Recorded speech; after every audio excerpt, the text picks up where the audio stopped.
used to put it on all my hard drives and everything, I got bro. my like 2 nerd homies. They helping me build the PC, so I'm like, y'all gotta help me set everything else up too. That's bro. how me and my homies is. Yeah, one of my homies, we just opened like a server and we like hood niggas that's figuring out exactly, this shit. Yeah, And so we I got 2 homies I can rely on. Like they know what's up with all the PC shit, bro. And the only 3 niggas that really do PC shit, we be arguing.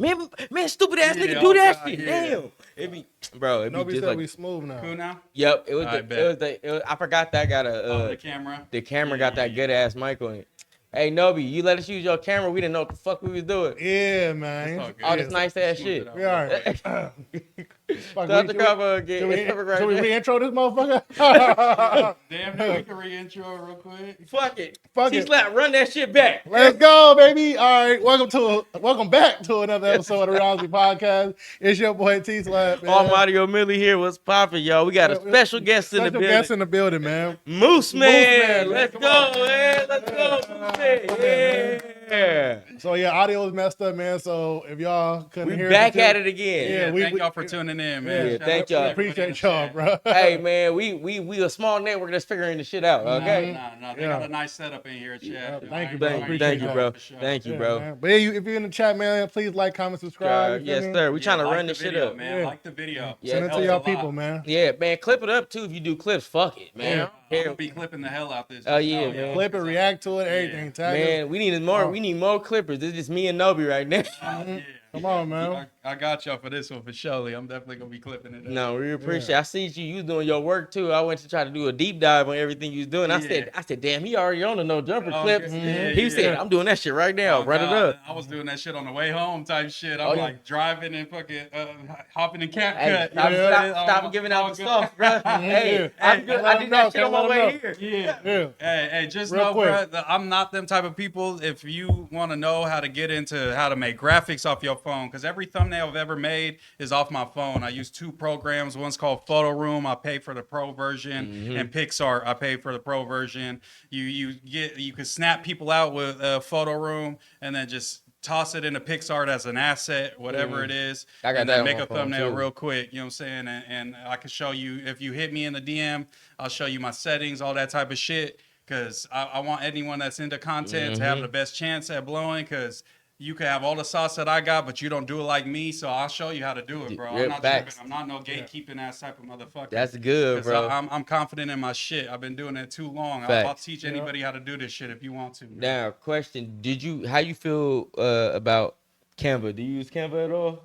Nah, I've never used Canva. I've heard of it, but like once I'm on my PC, the new PC, I'll probably start having to transfer over. But I've been an iPhone motherfucker my whole life. Canva, you can get it on iPhone. Oh, okay. That's right. I be doing that shit on the iPhone. Yeah. I do that, and then I upload it into like the shit to make sure it flattens it out to like enhance it, so it's like it look cool. No. Same shit, basically the same process you do. Yeah. So I was gonna ask, like, is there a reason why you do that over this one? But you say you don't. Yeah. That's how I did it, and I feel like I perfected it. I know how to put different fonts into that motherfucker. I know how to do everything. No, when you sent me the picture for the thumbnail, I said, no, I like this. This shit was professional as hell. It had a white background. I said, oh no, this is how you send out a media pack.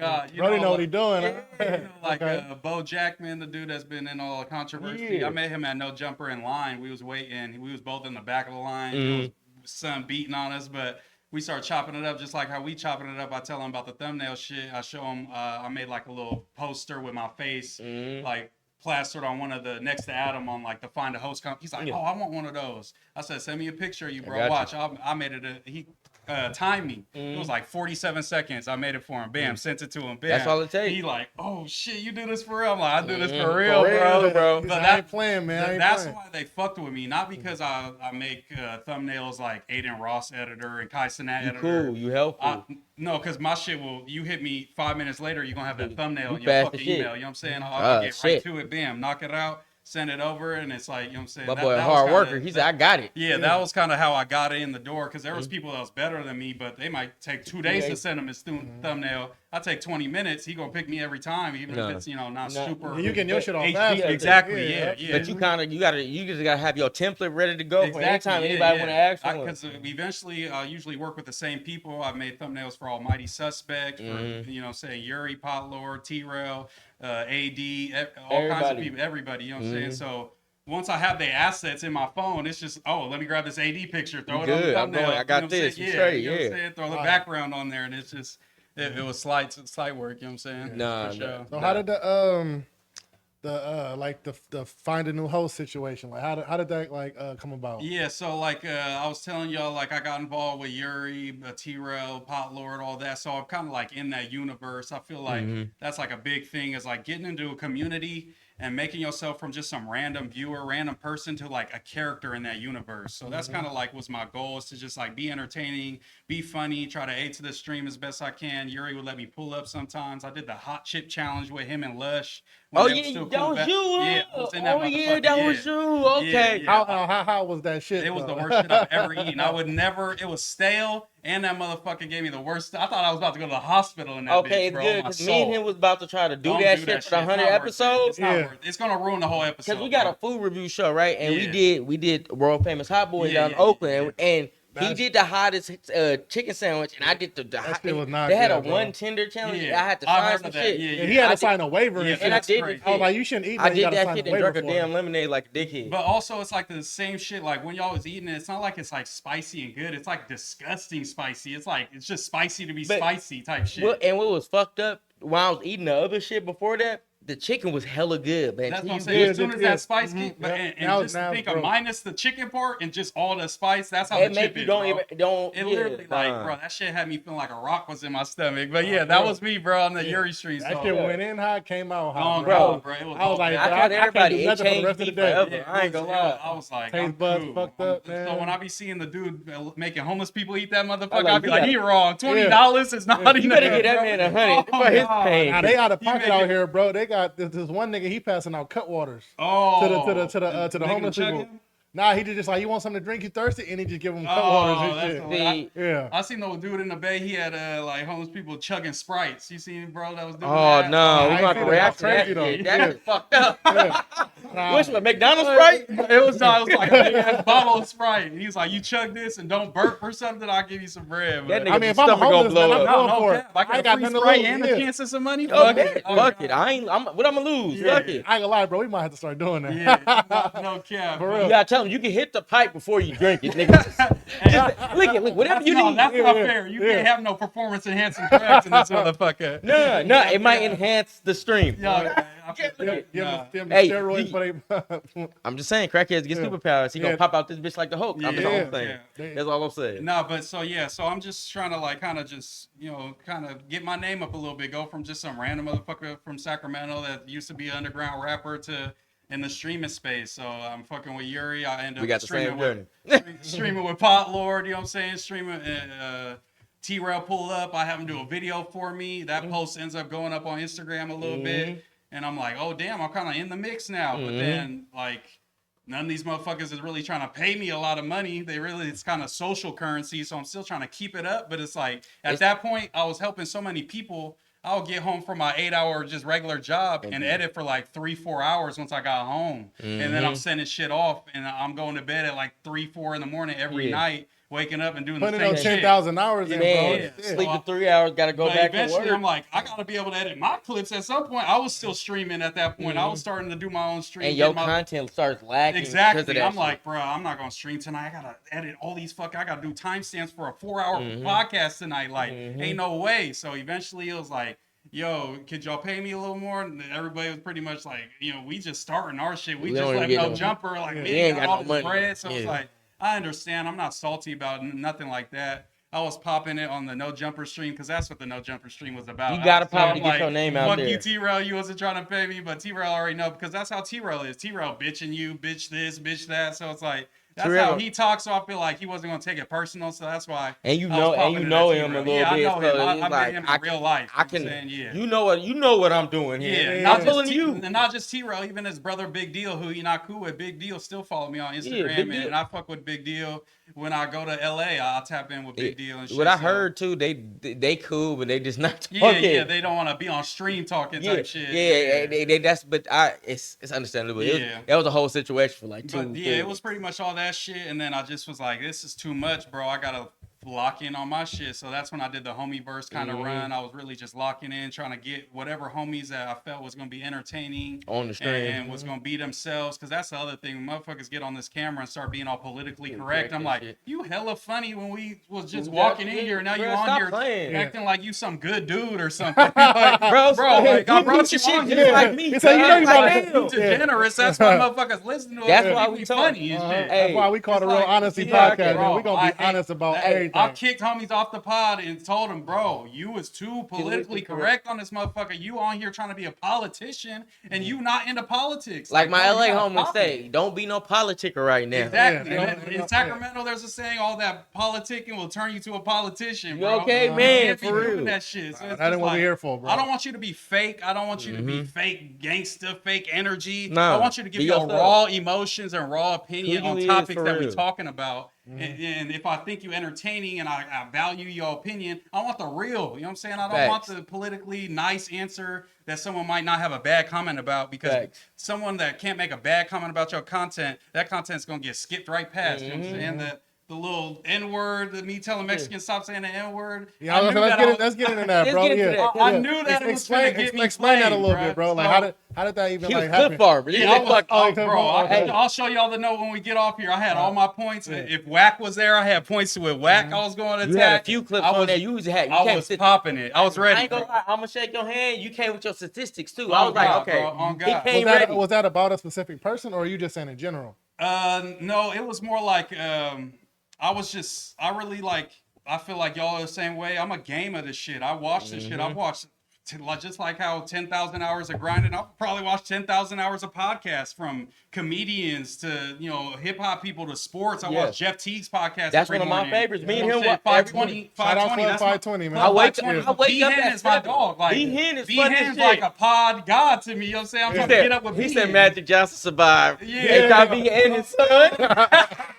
Bro, like, I'm really a student of this game. Like, I love this shit so much, bro. He said they got the Jeff T jersey with no drawers. Bro, that shit is crazy. He said, no, I don't want I'm not gonna cap. I was this close to trying to cop a Jeff T jersey and pop that motherfucker on just to be funny. On their phone type.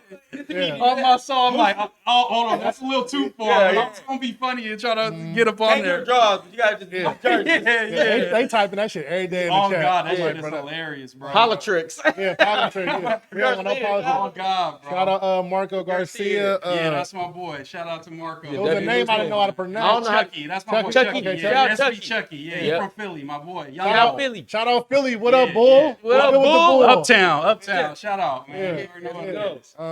But yeah, so I was just going into it, bro. I was determined. I was like, this is like on some, this is my moment type shit. You got me? So I'm like, so like American Idol, like and I had a feeling that I might not win just because of the type of person. I'm not this like super in character. I'm just me. You know what I'm saying? I'm just kind of more down to earth dude. Sometimes they looking for the 607 unks and the crit max and the 4 extra. That's where they went. That was the second phase. Exactly. Exactly. And that's what they phasing out of, because people was like, all right, we kind of over the gimmicks. We want the realness. See the real people. You know what I'm saying? That can. Is there like a pre-talk before like the cameras get cut on? Like, we want you like are they giving you like advice or like what to say? Not actually. Like are they just saying like just go?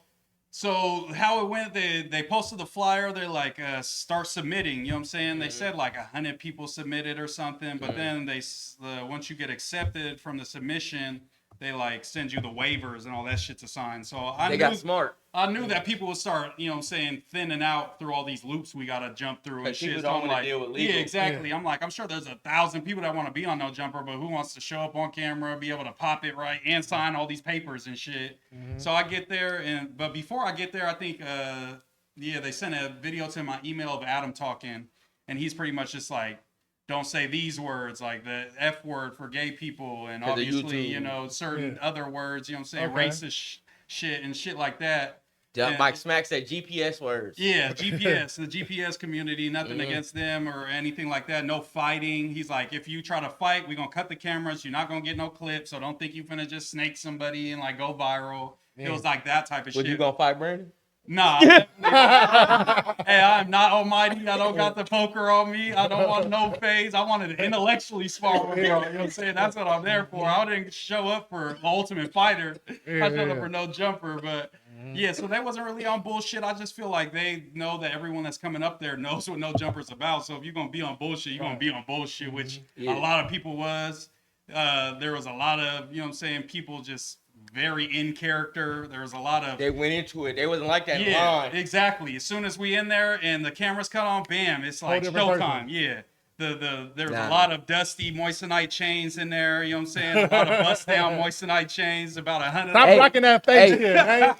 Hey, nigga, I know them jewelers. Hey, y'all been down there or in downtown LA? There's a nigga, what's that? Like 3rd Street. I know where y'all going, right next to that Benny Hanna little cookout shit. Oh, God. I watched, when I lived in LA, I was watching all you rap niggas and all you podcast niggas go down there and get that bitch. Hey, man, brother, if you can't afford, like, the crazy shit, bro, it's okay. Just come with some regular shit. Come with some regular shit. I got me a little something, you know what I'm saying? Nothing crazy. Hey, this came from selling. I used to sell shoes, too. This came from selling shoes, but it was nothing crazy. It's still, it's white, gold, and silver, it's not nothing crazy. And speaking of shoes, that's how I know that shit is fake. If you rocking a bust down Cuban with a giant pendant and then you got the dirtiest forces I've ever seen in my life, that motherfucker is not real. Sell that motherfucker and buy 200 pairs of forces instead. Bro, you will look way cleaner, bro. Honestly, y'all living ass backwards, man. Honestly, that 15, that little 2,500 you spent for that change that looked like $60K, you really could have bought you a used Rolex that probably would have gained some value if it was plain Jane. Wardrobe, so bro, you could be popping look presentable. Be cool on the street, but. Bro. Like you could have did something. If you really want some jewelry,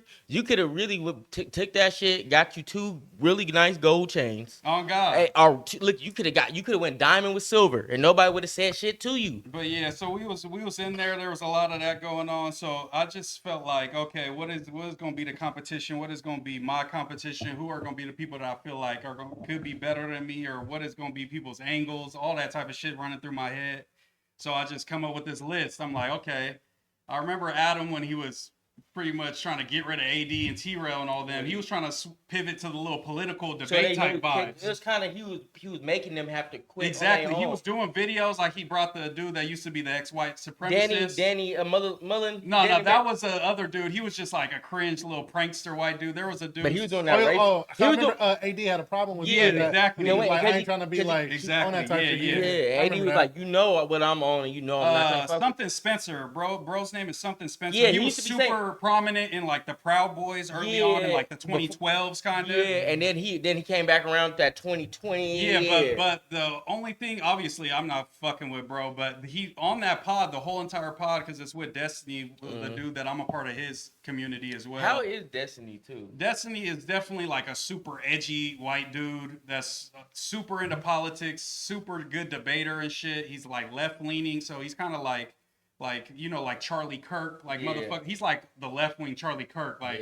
he gonna say some wild shit and maybe some foul shit, but he gonna have his facts. He gonna be organized with his people. He gonna, you know, stand on his beliefs. You gotta respect that part. Exactly. You gotta respect, even if you gotta agree to disagree. Exactly. But I respect your opinion. I don't like. I can respect the conversation. Exactly. Like I can get like, you might not want to have a conversation, but if 2 people are willing to, feel me, got differences or whatever, and y'all willing to sit down at the table, bro, and discuss it, you feel me, without getting like, you know, feelings and shit about it. You know what I mean? That's literally what I'm all about. That's my whole movement. Is just like. Where I went to high school, like I grew up, you know what I'm saying, in the hood up until like I was maybe a sophomore in high school. I started going to this school that was pretty much all white because it was a good football school. Like I told you, Eric Armstead went there. You know what I'm saying? Shout out to Eric Armstead. He played for the Niners. He just got traded to the Jags. I hate having to guard your ass in AAU, bro. Yeah. All the talls on the team. My boy. Big as hell. Yeah, big as hell. But so I went to the school that's all white, and obviously from like inner city Sacramento, South Sacramento, I'm with mostly black people, Mexican people, and like Asian people, but like Vietnamese and Hmong people, like, you know what I'm saying? And then I go to this school and it's like 75, 80% white people. So I have all these preconceived notions about people, which a lot of them were true with a lot of people. They be racist and they don't fuck with me just because I'm Mexican.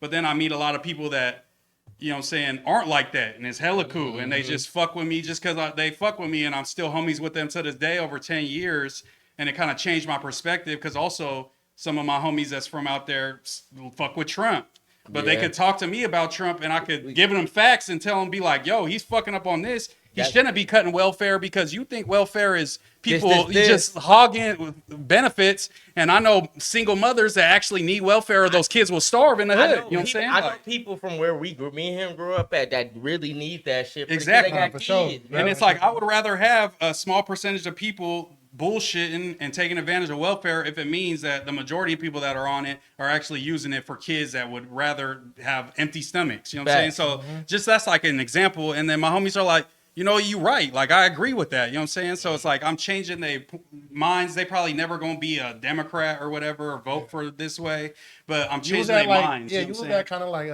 that other voice. You know what I mean? It's exactly. Like, whatever they just been prone to hearing, like their whole life and shit like that. But not even that, just like even just somebody from the opposite side being like, you're racist. Like, you know what I'm saying? You're racist because you fuck with Trump. Like, you will never change anyone's mind that way. No, you got to get back and really treat them like a human, talk to them like a human, and if they acting like a brick wall, then you can move on to the next person. I just had this conversation with Woo. We was having this conversation. Remember, he came on our podcast. We got a homie. We'll be wild. He ain't going. He come on our podcast talking that. He came on here talking that Trump shit. Yeah, he someone like that. Yeah. And we sometimes, this one of my closest homies, we have this conversation all the time. But we give each other that space to have these conversations. But I don't hate you because you you disagree with me. You just more agree with what he's pushing. Yeah. So like, I'm not too. I can't be mad if you come with your facts, but I gave you your facts. That's why me and him have them conversations. Like you said, he see where my view is, and I see why you agree with that because of the type of person you are. 100%, or just like how you grew up. Like my homies that grew up in the country, you know what I'm saying, and with nothing around them, is not going to be around a bunch of black people and know how black people are, you know what I'm saying? But then I got homies who, you know what I'm saying, went to college for basketball and they white. It's like you can't be racist and be a D1 athlete in basketball. Like that just don't work. 70% of that team gonna be black. Exactly. It's like there's no possible way that you could do that shit. One of my closest friends, my white homie, he a basketball coach now. Yeah. He grew up in Vallejo hooping. Yeah. Everybody from all over the bay. We used to come up here and come hoop. He used to be out here. Exactly. Yeah. And he was like, it's weird because all my friends are of ethnic descent. Like, they're black, Mexican, or something else. Because I played sports my whole life. He said, "This is all I know." He said, "I don't know shit else." Yeah, exactly. Because I got homies from the hood that I would tell them like, you know what I'm saying. I go to this school, all white people. They like, oh, your homie's probably racist. You know what I'm saying? I'm like, bro, these motherfuckers been playing AAU since they was 7 years old. You know what I'm saying? I'm talking to them and they like, oh, your homie Day Day? He's like, oh, he on my team. I'm like, you know that motherfucker like that. Like, what the fuck? Yeah. I'm like, exactly. And they live in a nice 2-story house, both their parents in the crib. Like, you know what I'm saying? So it's like there's things that separate us, but it's like once you get in the same environments and around each other and seeing, you know, a lot of the ignorance goes away and shit, and seeing that people is just regular, just like you. That's what more people in America need and shit. But just that even ties back into the N-word, you know what I'm saying, conversation that we was talking about. Yeah. I said Mexican rappers should not be saying the N-word if they want to reach a mainstream level. You stay regional if you keep doing that. And I don't want to hear you tell me that Ojeezy is mainstream. Ojeezy is barely mainstream. When has Ojeezy ever been the hottest rapper in the game? When has Mexican OT ever been the hottest rapper in the game? When has B Legit from Cypress Hill ever been considered the hottest in the game? The one of the people that's been considered the hottest in the game in the last 10 years that's Mexican is 6ix9ine. So that's the last taste in people's mouths that they have of a Mexican rapper. And he was saying the N-word and he's ratting and shit and giving us a bad name. And now it's nasty to everybody. It's nasty to everybody. So it's just like, and I don't care about 6ix9ine, but just in terms of trying to elevate Mexican rap to where we have a Mexican Drake, a Mexican Kendrick, a Mexican J. Cole, on that type of level, this point stands. Y'all cannot tell me that 6 million monthly listeners for Ojeezy is satisfactory when somebody that's like barely mainstream, like Yeet, is doing 13 million a month. When somebody like Lil Tecca, who's still seen as underground, is doing 22 M's a month.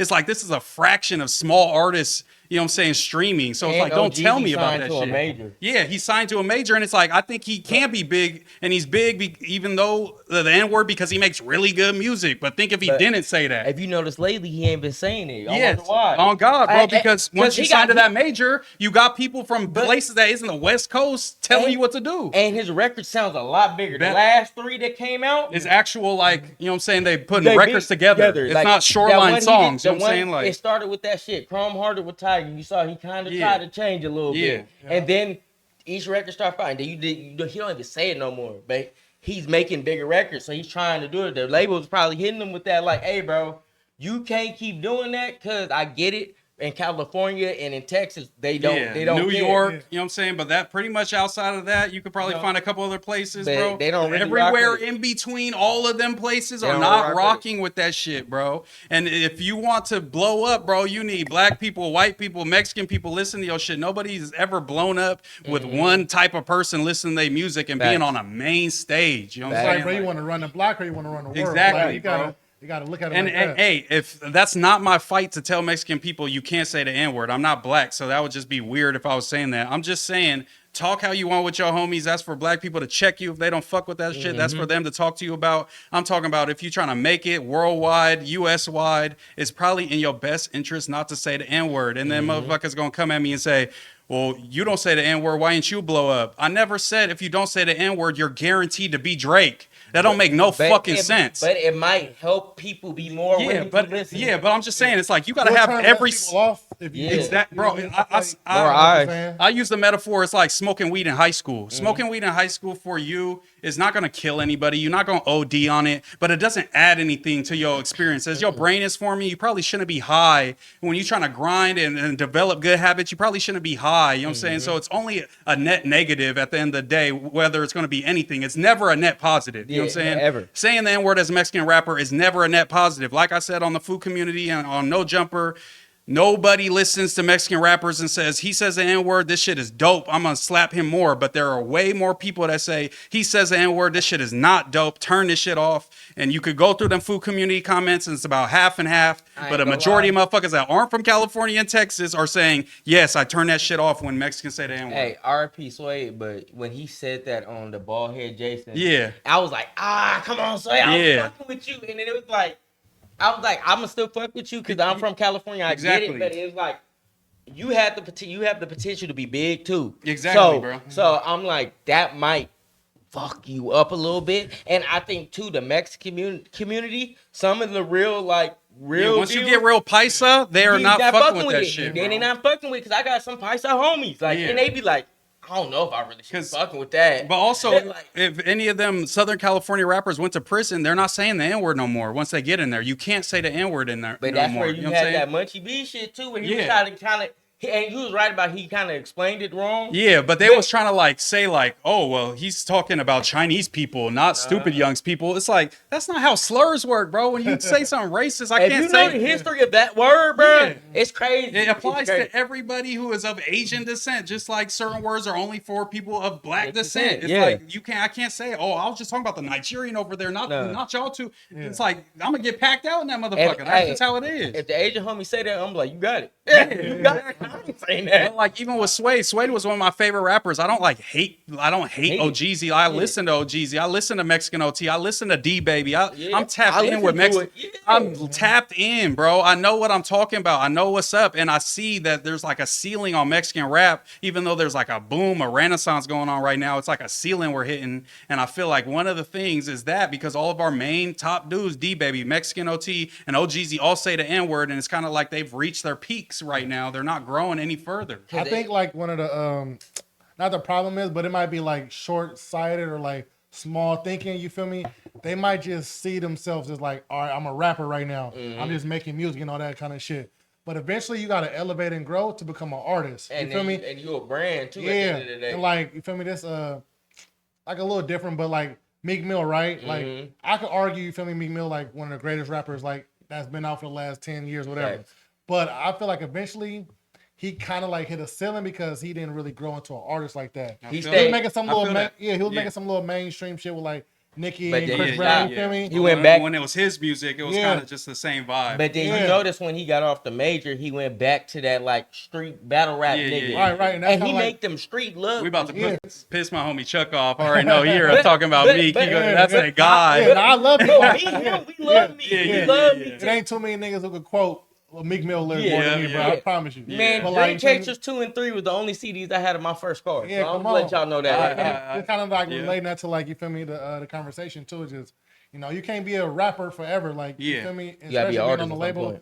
you're gonna have certain obligations, certain numbers you gotta hit, and then you gotta get out the red at some time. Like cause your family gave you this money for a reason. Yeah. So when you on the label, you understand that it is a loan. You gotta pay that shit back with interest. And it's like I don't want to hear that like you don't feel like it or you feel like you can't do it, because one of the best success stories of recent that I've seen that I fuck with, that I've been slapping his shit every fucking day, is G Herbo. And G Herbo, I was listening to Herbo. He's, you know what I'm saying? Independent to mainstream. You know what I'm saying? I was listening to Herb when it was, you know what I'm saying, 2013, and he was drilling shit. And it's like he could have stayed on that and he would have fell off with all the rest of that drill era that really just kept making that same type of music. He pivoted and he's a real artist. And he cannot undoubtedly. And he took that 15-year like to really learn how to be an artist for real. Because remember, y'all remember like a businessman too type shit. You can tell he's on his shit. I remember when he was 150 Dream Team, when they was independent, running around out here doing shows and shit, and he was doing the freestyles at all the fucking radio station. And then you start hearing the songs. Then when he did that album with Southside, I was like, oh nah. He going. When I heard Swervo, I was like, nah, he figuring this shit out. He really figuring it out. That shit's hard. I've been slapping that ever since that shit dropped. Like I just slapped Swervo yesterday on my way up here when we was going to pod. Like shout out to Welcome to Phazo Land, man. Welcome to Phazo Land. It's still hard. Phazos, man. He makes some real like motivational music. That's what I was slapping on the way to LA to No Jumper, feeling like this is my time to shine. Oh God, Herbo's definitely one of them. But that was my whole point, bro. It's just like I just want to see, my whole goal is not to police people's language, all that shit. You know what I'm saying? I'm a Constitution amendments dude. I know, you know what I'm saying, a lot of them front to back. You know what I'm saying? I can quote them. Sure. But I'm not trying to police language. I just want to see Mexican rap go to the next level. You know what I'm saying? That's what I'm pushing. That's what I'm trying to get people to understand. And I feel like that's just ain't nothing wrong something that let's just try it out. Let's see if one of these mainstream rappers could stop saying the N-word. Let's see if that increases their reach. And if it does, then Moose is right. But that's what they also say. Like I rap too, bro. That's what like one of my producer homies, he produced records for Wayne and them, and he was like, and sometimes he used to give me and the homie challenges. All right, we're gonna make a record without Cousin today. Yeah. But see, he trying to make you be an artist, and sometimes you gotta be able to do that, bro. Like, and if you don't grow, work out your creative bone. You know what I'm saying? Like really. Pause. Pause. But you know what I'm saying. But you the guest, bro. You the guest, bro. I know. You know what you meant. In my brain, it sounded different. You good. But some people don't play the pause game. Bro, don't pause me, nigga. No, I'm with all the bullshit, man. But hey, bro said, or SPM, we do not slap no SPM, bro. Bro is in there for some foul stuff with kids. I don't know how anybody slaps that still, but his music is not good enough for me to slap that. R. Kelly got some songs I could still slap, but SPM is not popping enough. It's still fuck. I just watched that documentary on his ass. Yeah, that's what makes it worse. I can't fuck with bro. I watched Pun do the reaction. I was like, oh hell no. Yeah. Because they be caping for him. That shit's out of pocket. We can't do that too. We gotta like that's why I think the shit with Diddy was so relevant, because it's like you've been hearing murmurs of that shit for forever, right? Yeah. Like growing up, my mom, she a party planner and shit, and she used to tell me like, this, he freaky. And that's what everybody would say back then. Like I don't know. Well, go ahead. I just want to know what song you used to listen to by R. Kelly. Remix to Ignition for shows all day. That's a hit. What's the one that I be slapping when he talking to, it's long as hell. What is that song called? When he talking to the girl? When he yelling at the girl? Fuck me. Yeah. Fuck you. I definitely slapped that. He said, I ain't giving it up, bro. He said, I ain't giving it up. My shorty pissed me off. I'm banging that shit. Girl, fuck me. Yeah, her voice tone just that. Oh, God, bro. No, definitely that one. I could probably, new shit. If I looked up a couple more, I might be able to find a couple more, but for sure. Nah, I ain't giving up the I Wish song. Okay, yeah. I'm not giving up I Wish. And I believe I can fly. That's the graduation. Like, you can't be nasty and have the graduation song. I watch Space Jam every day till I was 12. I don't hear that shit. I'm listening to that shit every time we come on. But to that conversation, I always be thinking about that too. But where do we draw the line type shit? That's what I always be saying. How y'all feel about that P4K shit? That's out of pocket. Put me on. What happened? That's bruh from Baby Stone Gorillas. Yeah, remember I was telling you fat about light-skinned dude from Baby Stone and Gorillas. what's fucked up He got about wrapped up with a RICO that also included a bunch of Hoover members. Because you know, for on Fig, they pretty much hit Fig with a RICO. A bunch of minors was on there getting pimped by them and trafficked. It was pretty much strictly minors, like 14 to 16. Yeah. And they was beating them up. They said out of the 16 people, they said like 9 of them was kids, like under 18, not kids, but under 18 minors. Yeah. So it's just a little. Yeah, I can't fool with that shit, bro. I got a homie who was one of my best friends for a lifetime, and he caught a charge like that. I had to cut him off, bro. But see, we got to. Just how it is, bro. We can't protect. Well, he definitely in the right place. Yeah, some people can handle that. Yeah, county. He in LA County handle that. Yeah, in the Thunderdome. Yeah, P4K is finna. He might have to. He gonna have to answer that, and he got to answer that to hit to where he from. Yeah, because his homies from Baby Stone Gorillas is already like, we not fucking with what the homie got going on, so they already done came out. Baby Stone Gorillas page came out and posted, but then his homies is also saying like, they posted that. Yeah, they said. But the homies is also posting from their page like, we not fucking with that shit. Come on, man. Cause that's crazy. Where the morals at, bro? There used to be some morals in the P game. But that's because the game is super watered down. None of these dudes is like really gaming bitches up. They're like predators, bro. They were just predators. Man, look at we from the Bay, and we from North Cal. It's some real ism out here. Yeah, we don't. That's not how it is. You saw, international and shit. It's like gorilla pimping now. It's like motherfuckers forcing women into prostitution. This is what the pure representation of gorilla pimping is. Like, if y'all don't know, like. There was niggas out on international saying, man, all y'all are here with these minors and shit, we beat your ass. Driving on the sidewalk, running the bitches, like, get them over there. I seen a dude on Fig doing the same shit. Get them young bitches over here. But it's also like, it's sick ass motherfuckers that's pimping them that will show up and blam you down for doing some shit like that.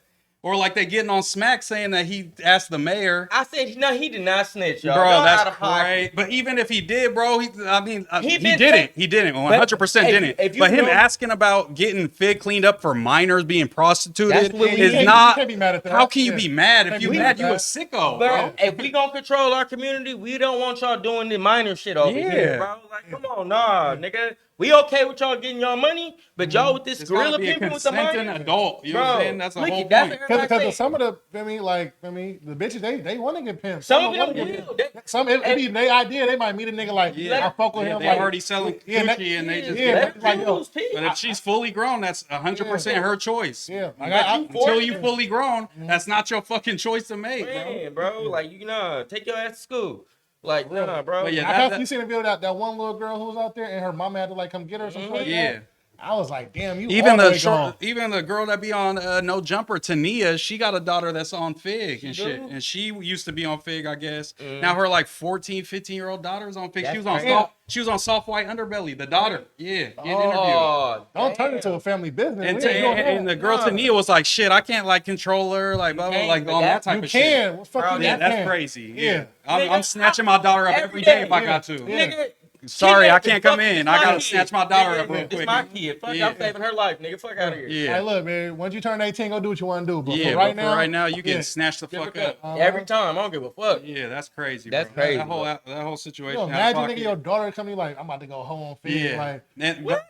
And also, bro, just on the political side, the whole reason that's even happening is because Trump doesn't fuck with Newsom. He's an enemy number one for Trump right now is Newsom. Newsom's going hard at Trump, so he's trying to make California look bad. There's whole stros in all these states, you know what I'm saying, that have minors on them. We're not even at capital. Ain't it like Seattle? Right now it's California when I looked it up, but it's close. You know what I'm saying? Yeah, it used to be in Seattle. I learned about that shit when I went out there to visit. Yeah. When we first it's crazy. When we first started talking, he put me on. He said, "Nigga, you know." I said, "What?" We watched that damn video. I was just like researching all this shit. It was pretty much just saying because of all the freeways we got. That's pretty much why we're such a hub. They got Crips and Bloods up there too. Yeah. I was like, all them Usos and shit, all the Usos, them Islanders out there be tripping. The Tongans, all them Samoans. Go on vacation, you feel me? Like explore the city and shit. I'm finding out shit from people. Yeah. I'm like, they get Activa out there for sure. They no joke. Tommy G did a whole doc out of there. I was watching that shit amazed. I was like, oh my god. But yeah, just be on the lookout for Trump to go after more gang members, more like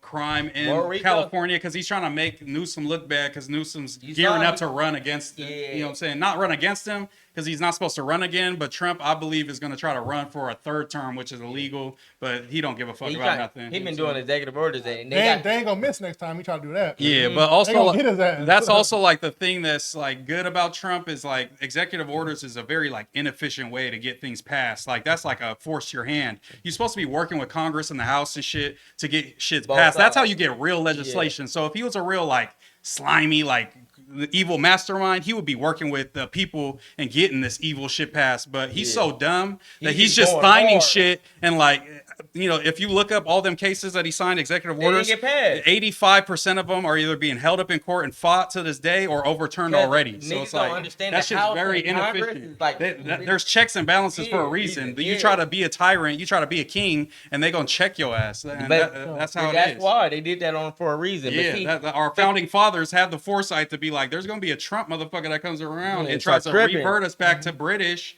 times and be our king, and we got to make sure that there's systems in place that keep us how we want it to be. You know what I'm saying? Forever type shit. Because if you don't, you see how he moving, he just doing shit whatever he feel like that day. Yeah. So it's whatever Trump is on that Even day. with the expedited removals of like Mexican people and shit, they don't ever see a judge. They don't ever get the evidence provided against them. They don't ever get a chance to talk to a lawyer. They don't ever like. There's motherfuckers that they're like, you're getting deported because you're a gang member, and they're like, I ain't no gang member. They're like, too bad, and they just send them out and send them to a country that they didn't come from, type shit. I was this one dude. He got they snatched him up or whatever, and like he came here basically when he was like a baby. Or you feel me? So like he didn't even know like he was illegal type shit. Illegal, but like I mean, who illegal on stolen land? Get the fuck out of here. Fuck out of here. So feel me?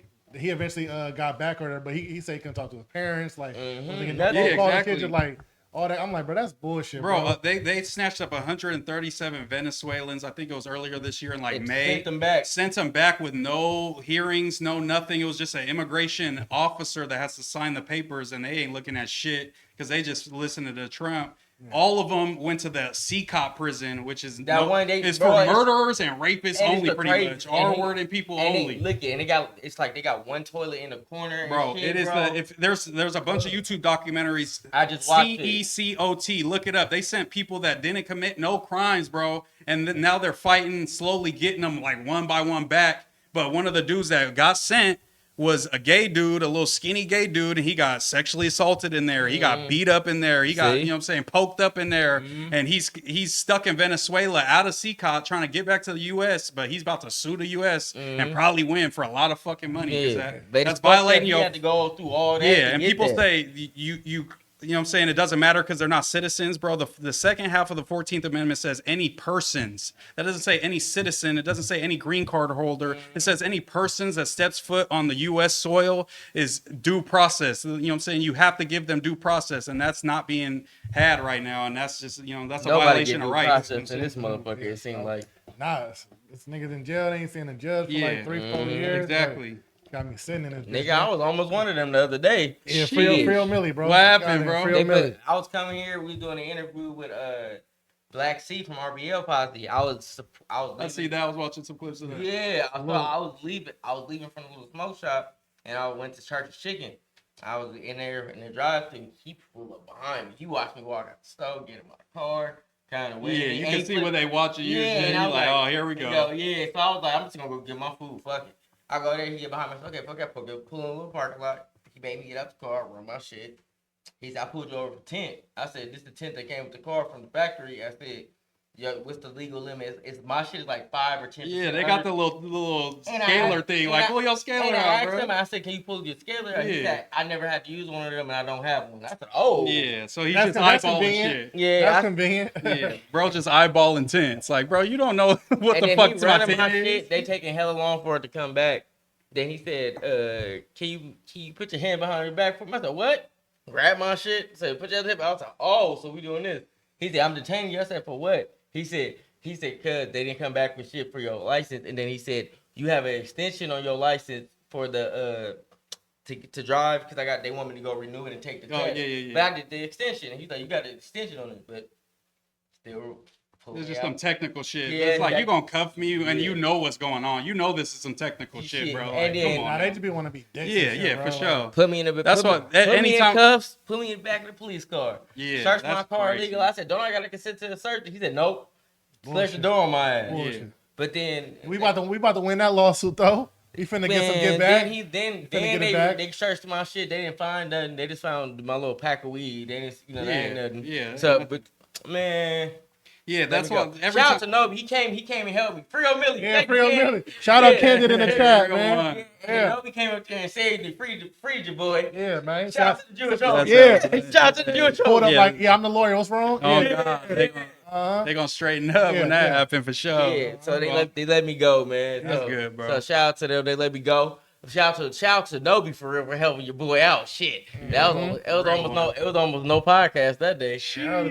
I was so sad. I was like, come on, man. Oh, God, they would have been a free you podcast. Okay. They would have been like, we need donations. We gotta go bail my boy out. I mean, can y'all please hit the chat? Legal tip supposedly. Yeah, bro. Come on, man. We only need 10% of that thing, man. Send that shit in. Who want to say donations, brother? Donations. That story right there is why I ain't done nothing illegal in years. And every time I drive past cops, I'm still looking at my rear view. Like, is he finna pull out and start following me? For surely. Even though you ain't did nothing. I know. I'm like, everything legal. I'm all good. I'm like, he better not pull out behind me, bro. I swear to God. I wasn't tripping because I was like, I ain't got shit in here but sweet. Yeah, so that's also the good thing because now they be getting behind me and run my shit, and then they just, he's good, and they just pull. Then but they be following us for a hot minute all the time. See, last time I got pulled over, they ain't even saying nothing about the extent. They just, we just got pulled over. That's like one of the things where you could choose to trip or choose to just be cool about it. He chose to trip. The cop, you know what I'm saying? Like, no, but that was one of the things.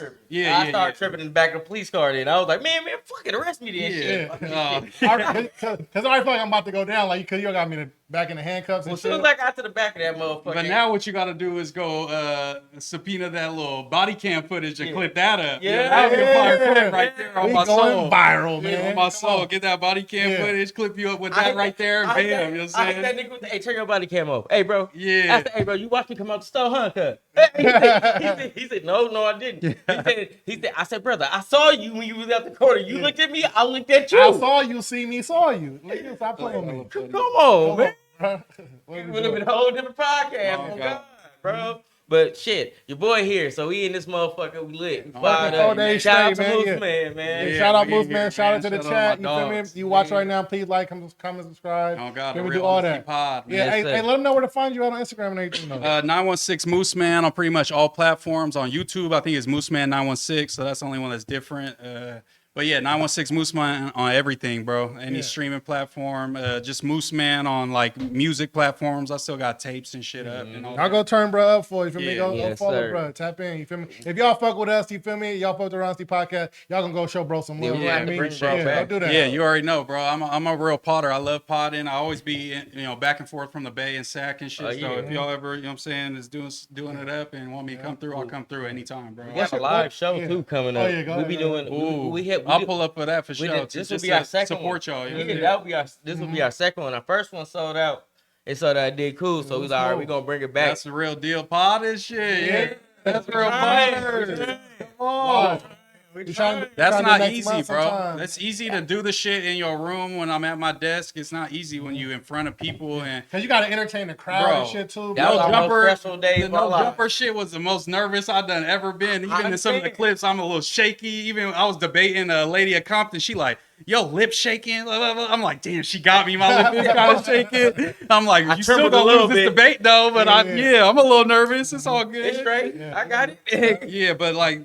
Just from even the second time, I'm a little nervous, but it's like every time, it's just with anything you do in life, for anyone in the chat or anybody watching it, everything you do is going to be nerve-wracking when you first start. When you start a new job, that shit's nerve-wracking. You know what I'm saying? Like, anything is nerve-wracking, bro. But that can't stop you from trying to pursue that because if you just do that thing that's nerve-wracking 10, 20 times, it's just regular at that point. Once you're at your job for 2 months, you're not nervous when you show up to work no more. It's just regular life. That's the same with building the habits for the shit that's going to elevate you. It's just stick with it, even if it makes you nervous. If it makes you nervous, that's good. That means you putting yourself in a position that you're usually not in, but that's making you grow as a person, as a creator, and all that type of shit. That's what happened with us going live because we used to do pre-recorded. So when we first started, and now I was like, hey, bro, let's start doing live. Yeah, bro, I had the genius idea. I'm like, shit, that shit benefited us for real, bro. And I was nervous though. I'm like, damn, what if we like trip up and be and get like silent for a minute? Like, God, you might not know what to talk about.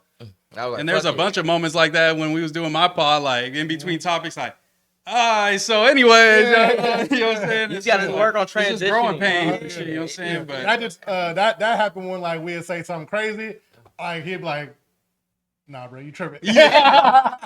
Like, nah, yeah. Or like with something where it's like, damn, should I said that? But no, it's we like, have a lot of them. Because them Cutwaters, when he brought us earlier, we've been on Cutwaters since like 2021. Okay, y'all early investors. Early investors. Yeah. Hey, we had a pod that was 5 hours when that Kendrick shit was going. The pop-out show? Oh my God, we did a 5-hour pod. We drank a whole 12 pack. Like a whole, bro, going crazy, bro. Them motherfuckers ain't no joke, you know what I'm saying? Like, I don't drink a lot, so the Cutwater give me turned couple. I'm gonna be feeling man, it. what? We ain't had them in a minute though. Yeah, that was the turn on the pod. Yeah, on the pod. We'd drink them like when we hosting and shit like that. But like, I definitely was starting when I was doing a lot of streaming and shit. I definitely was drinking a lot for sure, more than I probably ever did in life. Other than that, because I was like, because I seen like T-Rail and them, they would drink every pod. I'm like, oh, that's just, and they was entertaining. I felt like it was making me a little more entertaining. But then I'm like, at some point, I can't just drink forever, right? Like every time I'm on camera, I can't just be drinking alcohol. Like it looked crazy. Yeah, it looked crazy. And then when you had that sober moment, you look back at the pod. Damn, I was exactly. Like a couple of my streams by the end, I'm like super slurring. I'm like, oh yeah, it's bad. I was getting fucked up like in the early pod. Yeah. That's kind of like the nerves. You're trying to work through it, but eventually it's just like it became like a crutch. Nah. I mean, like an event, like a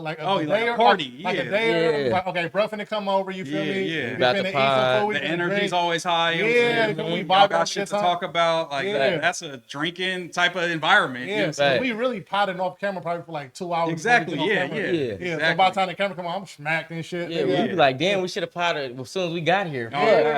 But yeah, I made it like a thing to where like I'm not drinking on pods and shit, just so I could just be the same all the time, be the same kind of. They were like, oh, he said that shit. He was drunk. Yeah. Like I get drunk and now I'm talking all tough. Like that looks crazy. I'm the same nigga when I'm drunk and I'm not drunk. Like when I get drunk, I'm just happier. It's just like I miss some of that shit though. I did admit 96% of shit I said on that pod. I feel that too. But shit, sometimes I smoke too much on the pod and forget what the fuck I said. I do too, but that I've been trying to cut back too. The smoking, I feel like sometimes can make me a little too chill for the type of vibe I'm trying to bring. So sometimes I'm gonna be like, I just gotta go straight sober to really give them the facts right now and keep all my points straight in my head and all that shit. And I'll turn bro up. He starts smoking, get too chill. I'm like, so I'll just say a crazy ass question. He played devil advocate too much. I'm like, damn, that's me, bro. That's me. I'll play devil's advocate. If everyone's agreeing too much, I'm finna bring that to the side. Switch it up, bro. What's fucked up about me, I'm gonna just say how I feel. I'm like, fuck it, I don't like it. Like, feel me? Like, I might not mean it, but I'll probably say something like, I think they should free on you. Oh, God, like, yeah. For no reason. He said some shit like that, and that was kind of drunk. I said, hey, wait a minute. I'm like, I don't really think he did all the things that they said he did. I said, brother, you watched the documentaries, right? Nigga, I survived. Nigga, I survived R. Kelly, nigga. It's like, sometimes you gotta, but people don't understand that about potting, bro. It ain't just about like, like, y'all both agreeing and y'all just like kind of just. That's boring, bro. That's just boring. You don't watch that, bro. Once we learned that shit, we was like, all right, we're gonna disagree in this movie. Yeah. And that's what I had to talk to my homies. Like once we got off camera, my homies would be hot at me, like, bro, like you was yelling at me and shit. I'm like, bro, we having a heated debate. Like I'm trying to make this shit entertaining. I'm passionate about it. Like I really fucking care about. But it's like you my homie. I'm not gonna try to clown you or make you look crazy or nothing, bro. Facts, but it's just like some people, it's like they like can't get into the groove. You know what I'm saying? They gotta understand the pod world. It's almost like theater, you know what I'm saying? Like it's you still yourself, but it's like an exaggerated version of yourself. That's what I think what the streaming is, all that shit. It's like Kai that's how he is, I'm sure. But it's like this extra exaggerated version in a lot of ways of his life and his personality and shit. I like on the pod, bro, like I mean, not everything that I'm saying is like how I really feel. Some shit is like for the content, but like like it be some shit where like, nah, you gotta really listen. Like, nah, I really dead ass for sure. I'm dead ass, bro. Like, cause you feel me? Some people like, I'm like, if you come over to this channel for the Ronski podcast, it says real honesty. It don't say, oh, I don't mean what I'm saying.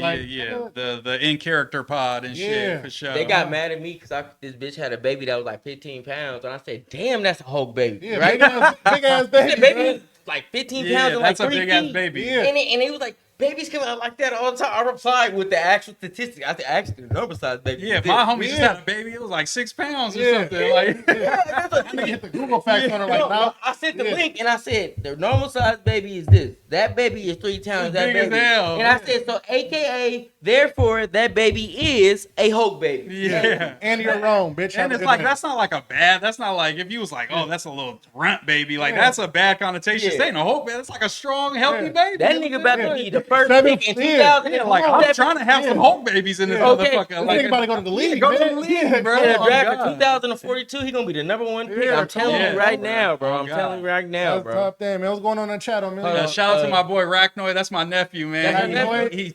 shout He out just there. turned 18, bro. I used to wipe his ass when he was little. Shout Yeah, out my there. soul. Little shitty, huh? Yeah, that's Little my shitty boy. boy. Little shitty boy. That's my boy. Salute. Nobi said we need Moose at the Noble open mic. Oh, Yeah, you gotta yeah. come What's to that. that? We be having an open mic here with like upcoming artists, Rapping and shit. rapping, singing, whatever, and we do Right. a cipher at the Yeah. beginning, and we be hosting it. We host it Okay, all the okay. time. I'll help y'all host it. I might be retired, y'all. I might be full-time YouTuber and podcaster now. Man, y'all. come I don't know if y'all can give me the rap now. man. I'm not gonna lie. Hey, I feel you. I'll be like, Niggas man, wanna I'm retire. I'm tired of Retire rapping, bro. fighting, I've been man. rapping for about 10 plus years. I'm tired of rapping, man. I be saying that, but then I be hearing shit. I be like, ooh, I'm about to Yeah, rap this yeah, motherfucker. yeah. Nobi get the spark back. I can still pop my shit for sure, but I still write music, all that type of shit. I'm just like, it's just, I'm tired of fucking pursuing that just so heavily. I was just trying to get on as many tours as I could, trying to be on the road, do as many Especially shows when you as do it possible. all yourself. It Yeah, gets yeah. Sick. It gets sick, really. But also for real. then, like, I was doing it with a bunch of my homies, but then it's like, you get 1-2 songs a night, you get to perform your shit, you feel me? Shout out Star you know Beach what I'm saying? Child. Are y'all happy, drunk, or the hype? It's boss a mix between both, bro. Yeah, honestly, I'm happy drunk I'm for happy sure. and I'm hyped. happy. I'm both, brother. Yeah, that's why I don't get. That's why I don't get fucked up. Usually I'm not super hyphy because I'm usually, if I'm drinking, I gotta be smoking too. So I'm usually Yeah. cross and just chilling type shit. You know, good vibe. He said, Nobi said, you cooking. I don't know what I was cooking Yeah. about, bro, but shit, I'm cooking though. Yeah. Sorry, you said drunk facts. I feel that though, bro. I be trying to cook. I was when I was editing, I was like, ooh, like one of my clips started going up on TikTok. I think it's almost to like 10K views and hella comments, bro. And it was all black people giving me my props for debating Lady of Compton on But you had great Kamala points. Harris because it's like I was going to bring that up.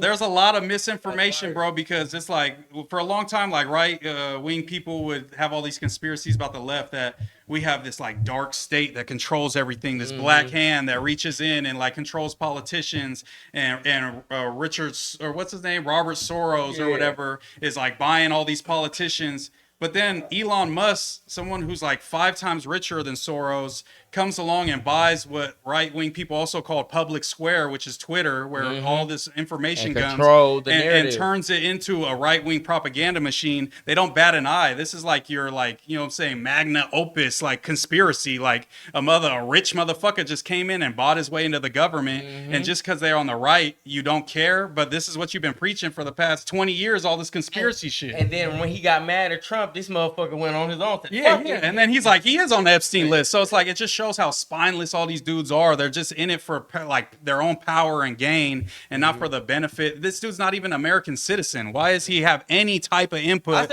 on our government? I said, brother, ain't you an immigrant? He's a rich oligarch dude who was born from his dad owned a diamond mine in South Africa. Yep. It's like, bro, this is the type of dude we want dumping. He paid Trump like $250 million by himself to his campaign. And it's like nobody bats an eye. He funded the whole shit. Exactly. But it's like if somebody, the biggest Democratic contribution to Kamala Harris was like 1.5 million by some billionaire. Yeah, It's like, it was it's not crazy. on the same stratosphere, same planet of the shit going on. So it's like for somebody that looks like me or a black person, and I'm not saying that we all got to vote this way just because of this, but it's like, bro, you're telling me that they're both the same, they're just as bad.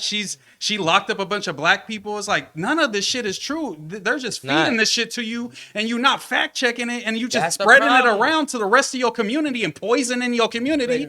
And now Trump's running in that motherfucker and snatching up your neighbors, and you voted for that possibly. You know what I'm saying? Like that's crazy. Thank you, Fox News owner from Australia. Yes, brother. He don't. If you know about Fox News history, Come on, man. Bro. I was around for Al Gore. I'm just letting y'all niggas know that now. I watched that shit happen live. I said, wait a fucking minute. If you want to learn some shit about Fox News, look up the Dominion voting machine lawsuit. It was a defamation case that Dominion voting machines launched against Fox News and ended up winning the biggest in U.S. history. $757 million that Fox News had to pay out to Dominion voting machines because they falsely claimed that they were switching votes from Trump to Biden. And that shit was unsubstantiated. There's not one lick of proof. Trump filed 60 cases in court of voter fraud, and he lost on all but one. And the one that he won on, it was nothing that would even flip a county the amount of votes that he found that was fraudulent. Talk your shit. So it's like, bro, give me a fucking break, bro.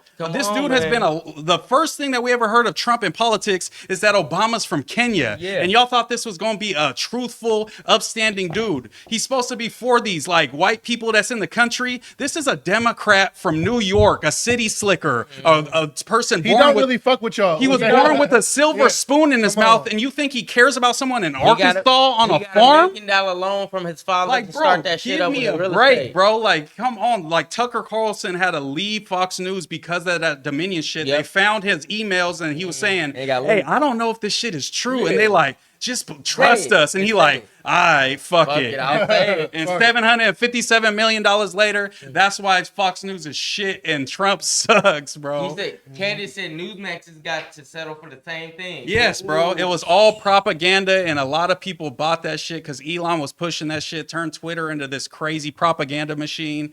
And also that, I'm not going to say that just swung the election because inflation was out of control. So Democrats chose to attack employment and unemployment from COVID, and they got that to record low numbers, but they didn't attack inflation. And pretty much all around the world, inflation was high, and all the parties that were there lost their election going in because of inflation.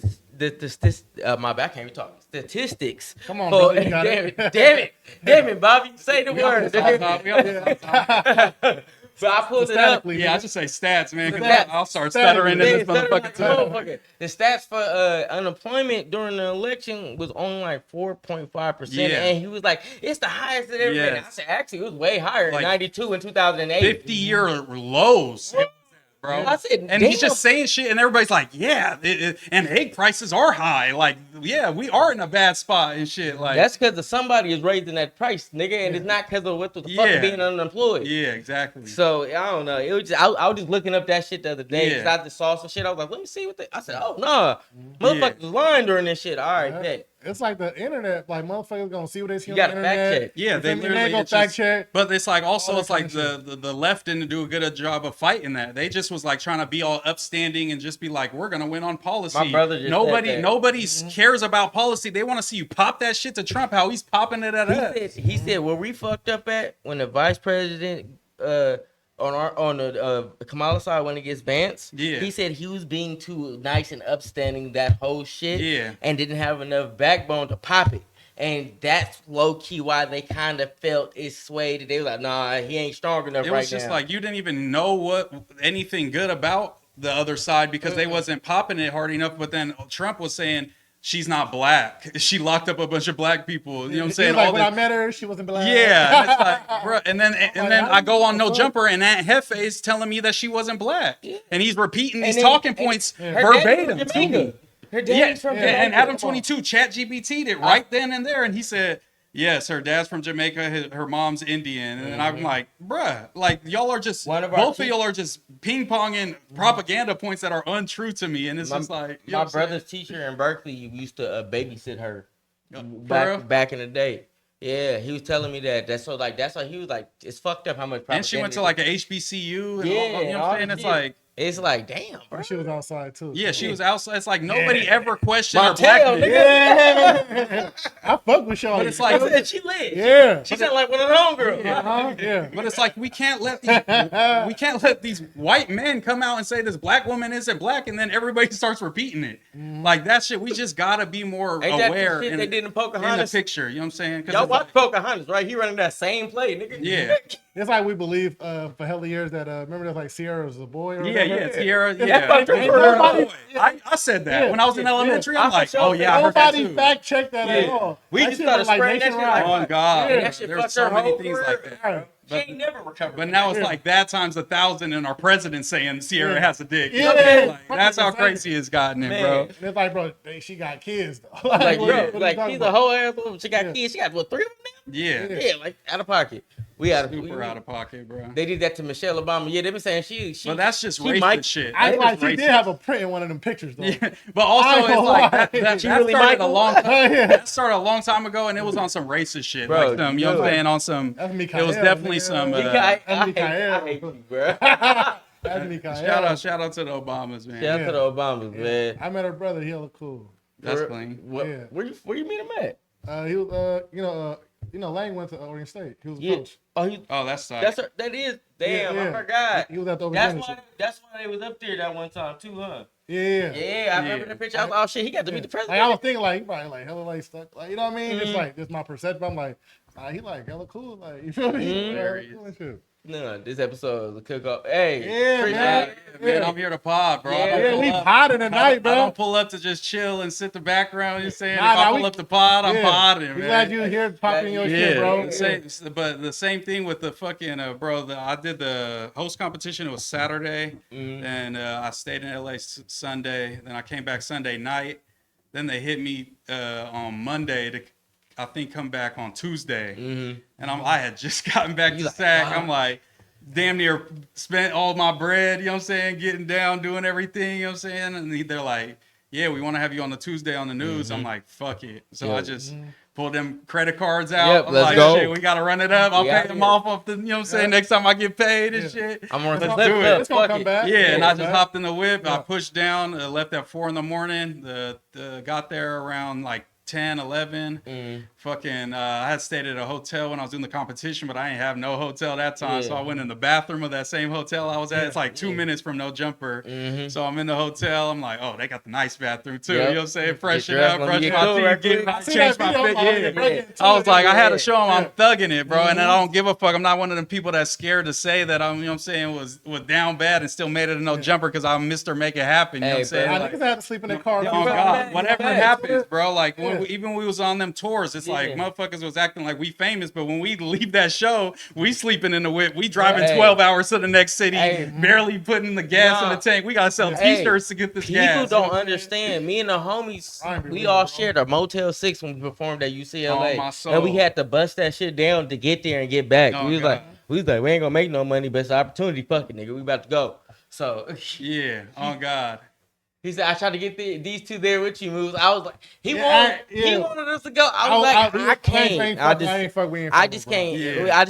can't fuck with that shit they got going on. I feel that. You know, like, nigga, you see somebody like, I ain't gonna hold my tongue. I ain't gonna hold it. I ain't that nigga. I ain't trying to bring negative energy to the nigga. What would y'all pop at him for? What y'all think? Just the way you play everything, and I feel like you a vulture of everybody that come on this motherfucker. I don't like the way that nigga move. And me and him called it out off camera with the 4 extra shit as soon as his hand got popped off in that shit. And we was like, man, if you really cared about this nigga, I don't give a fuck. Something happened to bro or Nobi or some shit and I got some cheese, I'ma help cuz out if anything happened. Cause I fuck with y'all generally that come on here and fuck with us. So you don't have to be here. Man. Yeah, I feel that. Yeah, on some real shit. But Devil's advocate, I heard he did send him bread. You know, some bands to his little what's it called? He said he gonna pay that. He said he gonna pay that nigga $1,000 to interview in the hospital. Did you do the vlog? That's crazy. But nigga, you gonna run up like 10. But also, you my homie, and he hit Adam and said, I need 50. I can understand. So he said that first too. He said I need 50 for the interview because this is a big thing. You should have negotiated it. Okay. And Adam was like, that ain't even in my ballpark. No, you know but Adam should have negotiated. I'll say pay for the surgery, bro. Yeah, I'll say that. I'll get you the surgery. I know it was at least like a couple bands. I'm not gonna say more than that. But if you want to do this vlog with me during the whole recovery process, if you gonna clip it up, you probably gonna run up 50 in total, right? But we can really bust this shit down. Give me 15, and we can maybe. You should have negotiated. I feel enough negotiation. But also, I think what threw the wrench in it is Vlad hit Adam was like, I was just trying to give him 5. Like he was, getting ready to take 5 and kind of fucked up the negotiations. Adam like, shit, you my homie. I got, a band for you, a band more. I already donated to your GoFundMe. I got another band for you. Yeah, and he like, fuck you. So it's like, I get it from kind of, but it's also Adam seen as the fucking owner of No Jumper. So it's like, this dude is in the hood, every day. It's like, you would think from all these views that he's generated that it would be like, but I don't know. They didn't even let him in the hospital to go see him. Yeah, they let Kevin Gates in, but they didn't let Adam in. But can you really blame them? Because you got to see how they. Nah, I feel that, but then you can't say like, oh well, he should have been there for him. After the fact too. No. If you're not fucking with me, you're not fucking with me. Yeah, but if you send them a couple bands, that's cool. That's solid. If you send a couple bands, yes, that's cool. But it's just out of pocket for the thou wow for the interview. I feel that. Yeah, the should at least match Vlad's offer. Let's give him 5. Back on you 5, you say this because you my homie, I'm a double 10. Yeah. That's what I said. Just because we can know. I can't give you 50, but also he was. What if Adam's like, well, you my homie, and you tell me 50. You know what I'm saying? Like, you're not giving me no discount on the price because this is just your homies telling you how much you should ask for it too. I don't know. I got homies and I understand they prices with shit. So me and them, we gonna go back and forth because I'm gonna negotiate. But he blows his hands off. Everyone wants to interview him, and you like, oh, I'm gonna bring the pod shit, and he's like, just chill for right now. I need 50 actually. If you want it, I'll give you the interview. But I need 50 bands. But you up too. But is the 50 bands exclusivity to the? I think so. I felt like that's what it was going to be, like exclusive one-on-one for extra you breaking news. Nowhere else the story. But I feel like he probably would have kept going on places, so the 50 would not have been maybe as useful. You could go on another. Don't talk about that hand blowing up. Hey, just so y'all niggas know, we got Rocket Lawyer around this motherfucker for a reason. Yeah. Man. Right, yeah. I don't even play with fireworks no more for that exact reason. Randy, he said, nigga said, damn, what'd he say? Damn. That's one of the homies I met at a show way long ago, bro. What's going on, bro? No more. Yeah, that's my little saying. I used to be broke, but not no more. He said, love or hate, No Jumper is a good look, on God. Yeah, it ain't a bad look. Yeah, I'm not trying to be like, you know what I'm saying, a staple at No Jumper. I feel like I don't, align perfectly. They're more like the SoCal, but I feel like it can be a springboard, you know what I'm saying? But I'm not saying I'm just trying to like use their shit and then diss them when I leave. Like, I'm just trying to do good business, but I just feel like the type of shit that they usually on is not really shit that I'm like, you gotta understand, like how you came up on here. I thought at first I was like, damn, he might be able to put as part of the mix, but you was like, you came here on some respectful shit, but you was honest about your experience with all of them. So you understand how to pod in the proper way, but not be hella like how you say sometimes they get real mixy. Yeah, you get mixy. Like if you trying to act like you gonna fight me, like I don't want no part of that.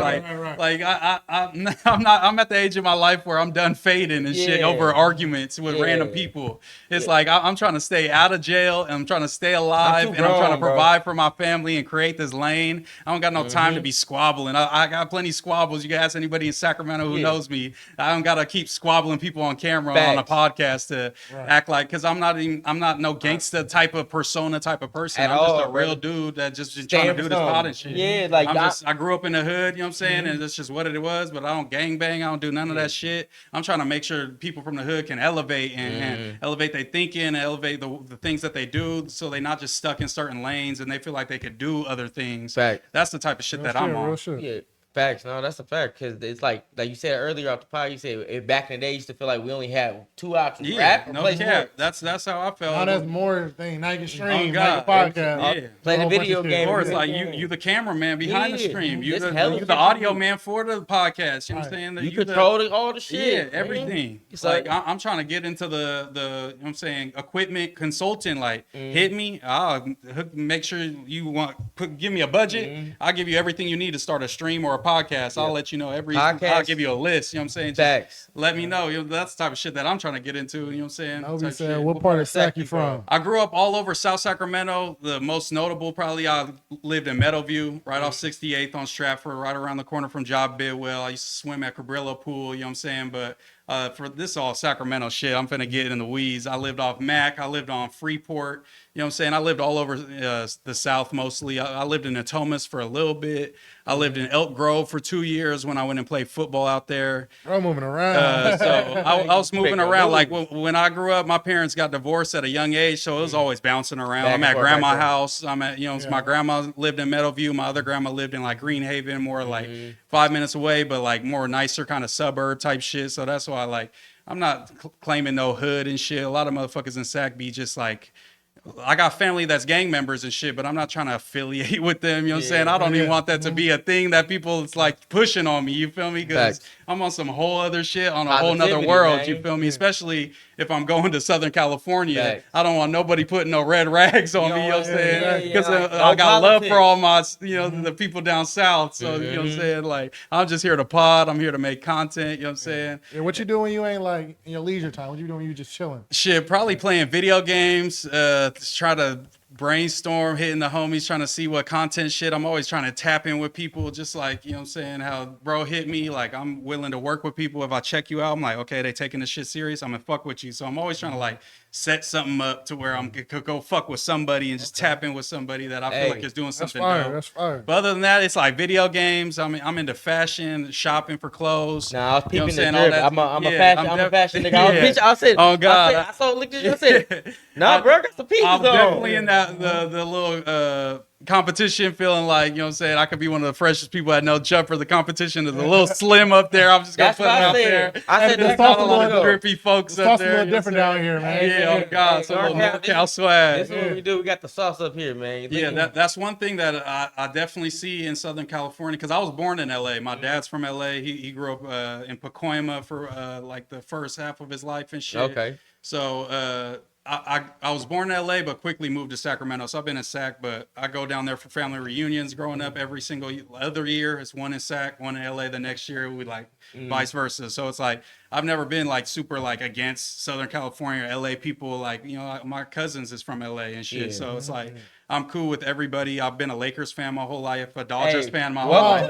This is a Lakers podcast. Yeah. So it's like, I've been. Until Brown retired. Like, I I'll take him while we got him. I'll take him while we got him. But Brown retired, fuck you niggas. But like, I used to be in elementary school getting bullied because I would tell motherfuckers I'm from LA and they're like, oh, you like a Southsider and all that, like trying to press up on me. I'm like, I'm just rocking my Lakers hoodie. Like, what about football? Football, all my family is Rams fans, but when I was growing up, like, I've been watching football since I was 5 years old, and they was ass, you know what I'm saying? Except other than Marshall Faulk and them, you know what I'm saying? That was a good moment, the greatest show on turf and that.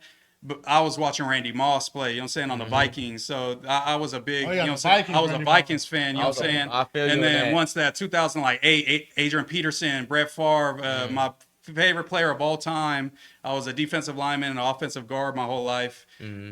Jared Allen on the Vikings, he was a defensive end. He set one of the sack records. I think he's number 3 on the list still. He had the mullet, so I got a mullet like him. I was number 69 like him. I wanted to be like Jared Allen. So that whole era, like 2008, 9, Vikings, Percy Harvin, Sidney Rice, Chad Greenway at linebacker, all that type of shit. It just made me like a diehard Vikings fan. I've been one ever since type shit. So Justin Jefferson, you know what I'm saying, my boy, you know what I'm saying, all them boys over there, I'm a Vikings fan for sure. So, Nobi said we about to have a new podcast studio in the next month or so. We're gonna have to get Moose locked in. Yeah, it's good, bro. I would love to pod with y'all, man. Y'all real potters for real. Yeah, there's not a lot of people. There's a lot of people that try this shit or talk like they do this shit and all that post like they do this shit, but they don't do this shit. They don't do this shit for real. Tell them this is our 127th episode. Yeah, that's real. Consistency is the number one thing I think that makes a difference in anything that you do is consistency, bro. Week after week, because I've even struggled with that. I feel like I would be at a much better place if I just kept podding and kept streaming every night. But just as y'all know, as y'all doing it right now, that shit is not easy, bro. So it's not overnight. Don't take this shit for granted. These dudes going live for y'all all the time and having new guests. That shit is difficult, bro. Getting new people, getting topics, staying in tune, everything, bro. It's difficult, bro. It's not easy, bro. So and we be going 2 hours. Give these dogs they flowers while they're here, man. Appreciate you. I think you turn on the camera and just like, all right, talk. That's what I'm saying. Yeah. Like, nah, that's whole other shit. There's some whole other shit going in because there's a bunch of people that's turning on the camera and nobody's watching that shit, bro. LA Raiders fan, you old, and it's time to apply that icy hot. Oh God, yeah, my family not that old, I guess, because they was LA Rams fans. Yeah. No, my family, everybody in the generation on my mom's side of the family is a Raider fan, so I'm a Raider fan by default. Yeah. Shout out Uncle Daly, man. Shout out Uncle Daly, man. Hey, man, like, comment, subscribe. You in the chat, man. Come on, y'all. Run that shit up for us. Yo, Deadly. We was both mods in Yuri chat back in the day for sure. Yeah. Hey, shout out Uncle Daly, man. That's my boy for sure. Okapi, this pod is dope. Thank you, bro. Appreciate you, man. Tap in. You already know what it is. Know what I mean? Keep you in the channel this Monday, man. Yeah, we just trying to get our 10,000 hours and 100,000 hours. Oh God, y'all doing your thing for sure. We trying to run these episodes like seasons of Friends, brother. I used to say the same thing when I was rapping. I used to tell my homies, like, because everybody used to always be like, everybody wants to be a rapper. Everybody's a rapper nowadays. But then I would break it down to my homies, like, we going on tour, we doing shows, we dropping consistently, we doing cover arts, we doing music videos. How many people is doing all of them things? Like, that's what a rapper is. You know what I'm saying? That's what a podcaster is. So when you check all the boxes, not one of them, not a couple of them, when you check every single one, then you start bringing that list up, and it's like 20 people. It's like 15 people. Then you like, okay, if we doing all this, at the end of the day, we just stay consistent. You in the mix, you not that far. I was just doing this shit inconsistently here and there, and no jumper noticed me. You know what I'm saying? It's just like, because I'm just around. You feel me? Because I just put myself out there type shit. Around. It's just like, you got to look at it like that, not 1,000 other people, because 1,000 other people is half-assing this shit, bro. If you take it serious and you really full-fledged, the list thins out, and you could you could make a list of all the popping pods that you feel like you could compete against, and it's going to be a short list. You're not going to have this list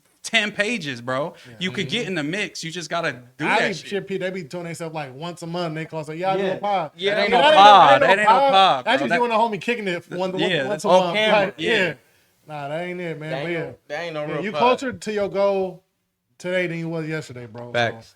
I mean, if you pursue it. If you pursue it. You just sitting on your ass and saying, tweeting, I'm finna start this pod. Like, nobody worry about that shit. The hardest part is starting, man. So we can get y'all any game or some motivation, bro. Whatever you want to do, feel me? Just start this shit, bro. That's the hardest part. You know that shit. Yeah, but y'all ain't fucking with us though. But keep that's what I'm saying. And just be real with yourself. I hate when the homies, you know what I'm saying, with the media shit, YouTube and shit, rapping shit, when they be like, "This is my life dream, bro," and then they don't do nothing to pursue it. It's like, no, it's not, bro. This is not your life dream. If this was your life dream, every waking moment of your life, not every waking moment, but every fucking moment, you should be thinking about this shit and thinking about and be passionate about it and love this shit. If you just saying, "Oh, I want to be a rapper one day," I know people that record music and never drop it, and they act like someone's just going to discover them one day. You will never pop in your life like that, ever. That's not how shit works. I had homies who was in my group, like, my music's just so good that someone's just gonna notice me, and I don't have to do so much marketing and shit. And I'm like, you're never finna make it. Okay, bro.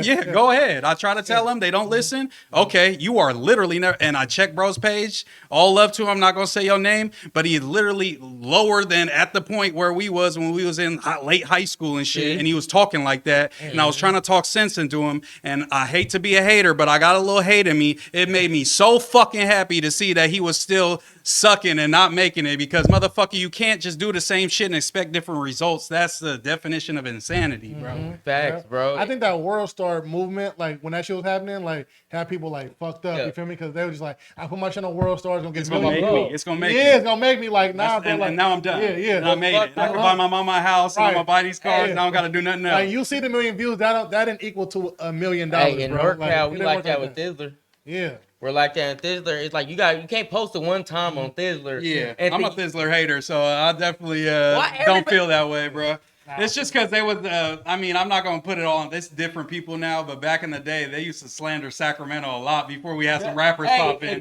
They used to be on our helmet. If you know about this, I've been in tune with this music shit for a lot of years. Bro, no, I understand. I got a couple bones to pick in the Bay, and I'm going to keep elevating my platform. I'm going to start popping my shit about some people in the Bay for sure. But Thizzler got some weird practices too, so it's like, But now I feel like it's just, you pay to play, you pay them, they'll post your shit. If your shit dope, he'll probably do well. If it's that NorCal type of vibe type shit, it's just like, I was never super like gangster rapped out, you know what I'm saying? So I was a little salty that I was getting accepted by the Bay Area as much as I felt like I should have. We got a homie every time Thizzler posts something, he be like, fuck them niggas. Yeah.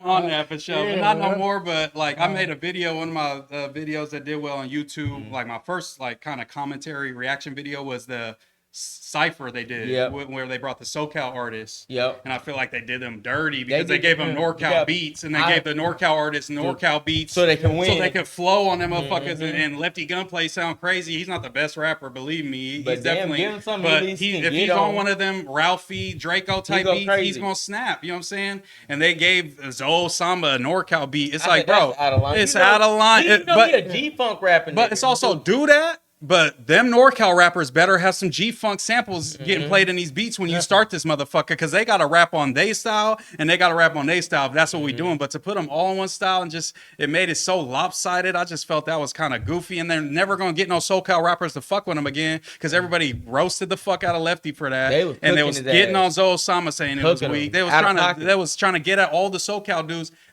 No one's gonna go over there and go do another Thizzle cipher. You'll never see that again with no popping SoCal rappers. Watch. Cause they gonna make a joke out of us, so they not. I thought that was kind of weird for sure. Hey, T's like, you passing the water? Oh yeah, I got you. Appreciate you, bro. You want it, bro? Oh, I got one. I appreciate y'all. Yeah, all good. But yeah, we in this motherfucker, man. Hour, damn near 40 minutes in, man. Yeah, I was checking out y'all. I was checking out your pods. I'm like, okay, let's see how long they be up in here. I'm like, okay, this one, hour 30. Okay, 2 hours. I'm like, ooh, 3.5. Oh shit. I'm like, oh, okay, they be in this motherfucker. Yeah, we put in hours, bro. Yeah, I seen it. No, I'm like, okay, so I'm like, okay, it's gonna be from anywhere from like an hour to 3.5 hours. I'm like, fuck it, man, we in here. I was like, for me, if you gotta. I mean, if you gotta make it's the quick little hour drive. It's gonna be less now with no traffic when I dip up out of here, so I ain't tripping, bro. It's whenever, bro. No. Whenever you want to wrap up, we can wrap up whenever you want to. I'm not no time limit, bro. We can talk hours a day. You already know, bro. For real, so we don't really be tripping. So yeah, I've been looking for some motherfuckers like you. Just know that, man. I ran through about 3-4 casts of motherfuckers to find some motherfuckers.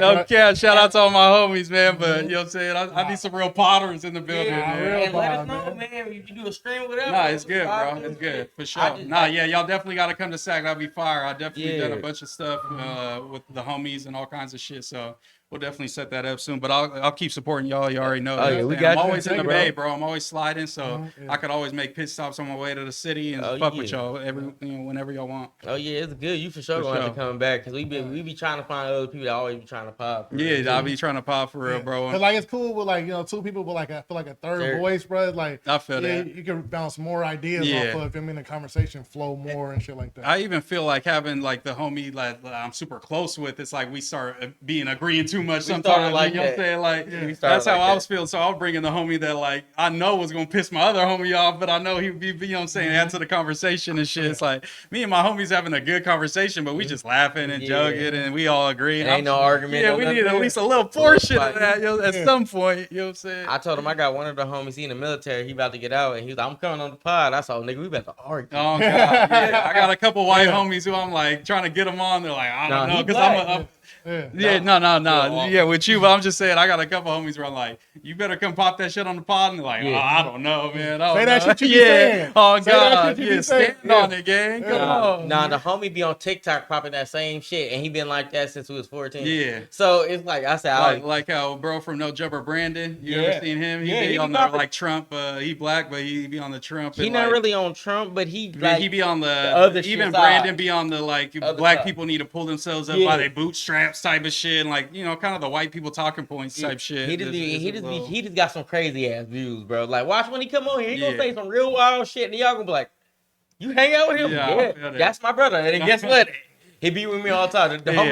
I'm all for the debates and shit for sure, because that's what the dude Destiny, the community he's a part of. He's part of like this tour. It's like a left wing tour, because Charlie Kirk's on a tour right now. It's like this big ass right wing tour. They do like fucking big ass like little halls and shit, and it's fucking thousands of people, and they go hear him talk, and they do little fucking debates and shit. So that he doing like the left side, and it's called the Unfuck America tour.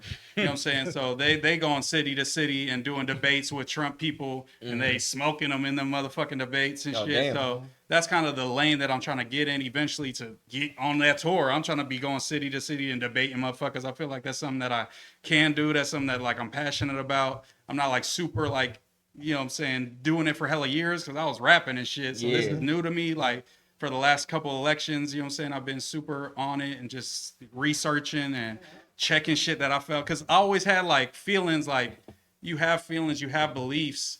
You feel like things should be a certain way. You feel like people should be treated a certain way. People should be helped. But then there's people that disagree with you.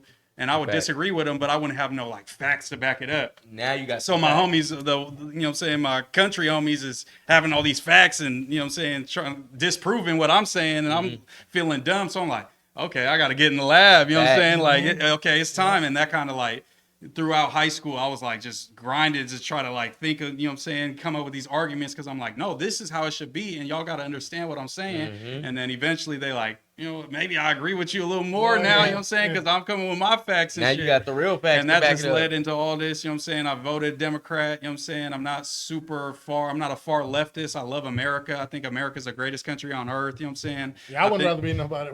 I think we're number one. I'm not one of the people that's like super, you know, I hate America and shit. I think we have the most opportunity. That's why so many immigrants come here to try to pursue that, even if it doesn't play out how the American dream is painted at the beginning. It's still the country that they coming from. There ain't no even fathom of American dream, you know what I'm saying, type shit. I was just telling the homie that I said, only fucked up thing about there, you don't got no say so with whoever got the money say whatever is happening. Even at my last job, I worked with a bunch of people, immigrants from Fiji, and they would show me Fiji, and it's like paradise. It looked like Hawaii everywhere.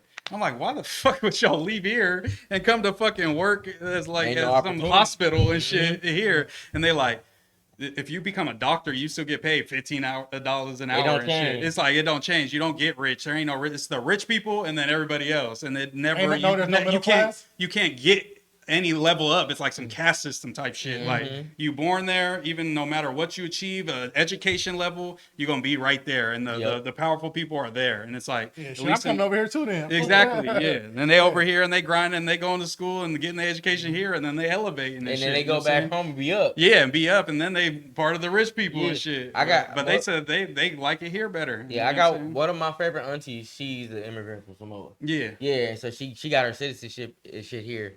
So she was like, it's a lot different there. She's like, I'm gonna go back eventually once I retire. But she said, right now, I really love it. Yeah, that's what I'm saying. That's what most people will tell you. Most people from Mexico that come here, regardless of what they doing, will be like, I fuck with it here. It's pretty cool. You know what I'm saying? Like, now, it's cool to go back once you retire and you want that slower life. That's what my aunt told me. She was like, I'm going back to Samoa once I'm done working. No, that's a cool plan. Yeah, and I told her, I said, I agree. Especially if you save up some money here, you take it out there, you balling. You know what I'm saying? Like in a lot of places. She said our money is like quadruple. Yeah, exactly. So she said, if I go down there with just half of a 401k, she said, I am balling. I was like, I feel it. Mansion and shit. Yeah, I said, I feel it. Like how Cali people feel about Texas. We feel like we could go out there, the rent I'm paying, I could go get a mansion. Me and him said that about Vegas. You said as soon as we get to like 10,000 subs, we going back. We might go. Hey, Nobi, we be back on every Friday and Saturday to get that right. So once we get that back, y'all better set up that Vegas pod. What you talking about? It's just gonna be transplanted. Because guess what? All my family, once I turned 18, moved. I'm the only one that fucking stayed. Yeah. So I was like, damn. Y'all gonna give me a cool little 3-bed, man.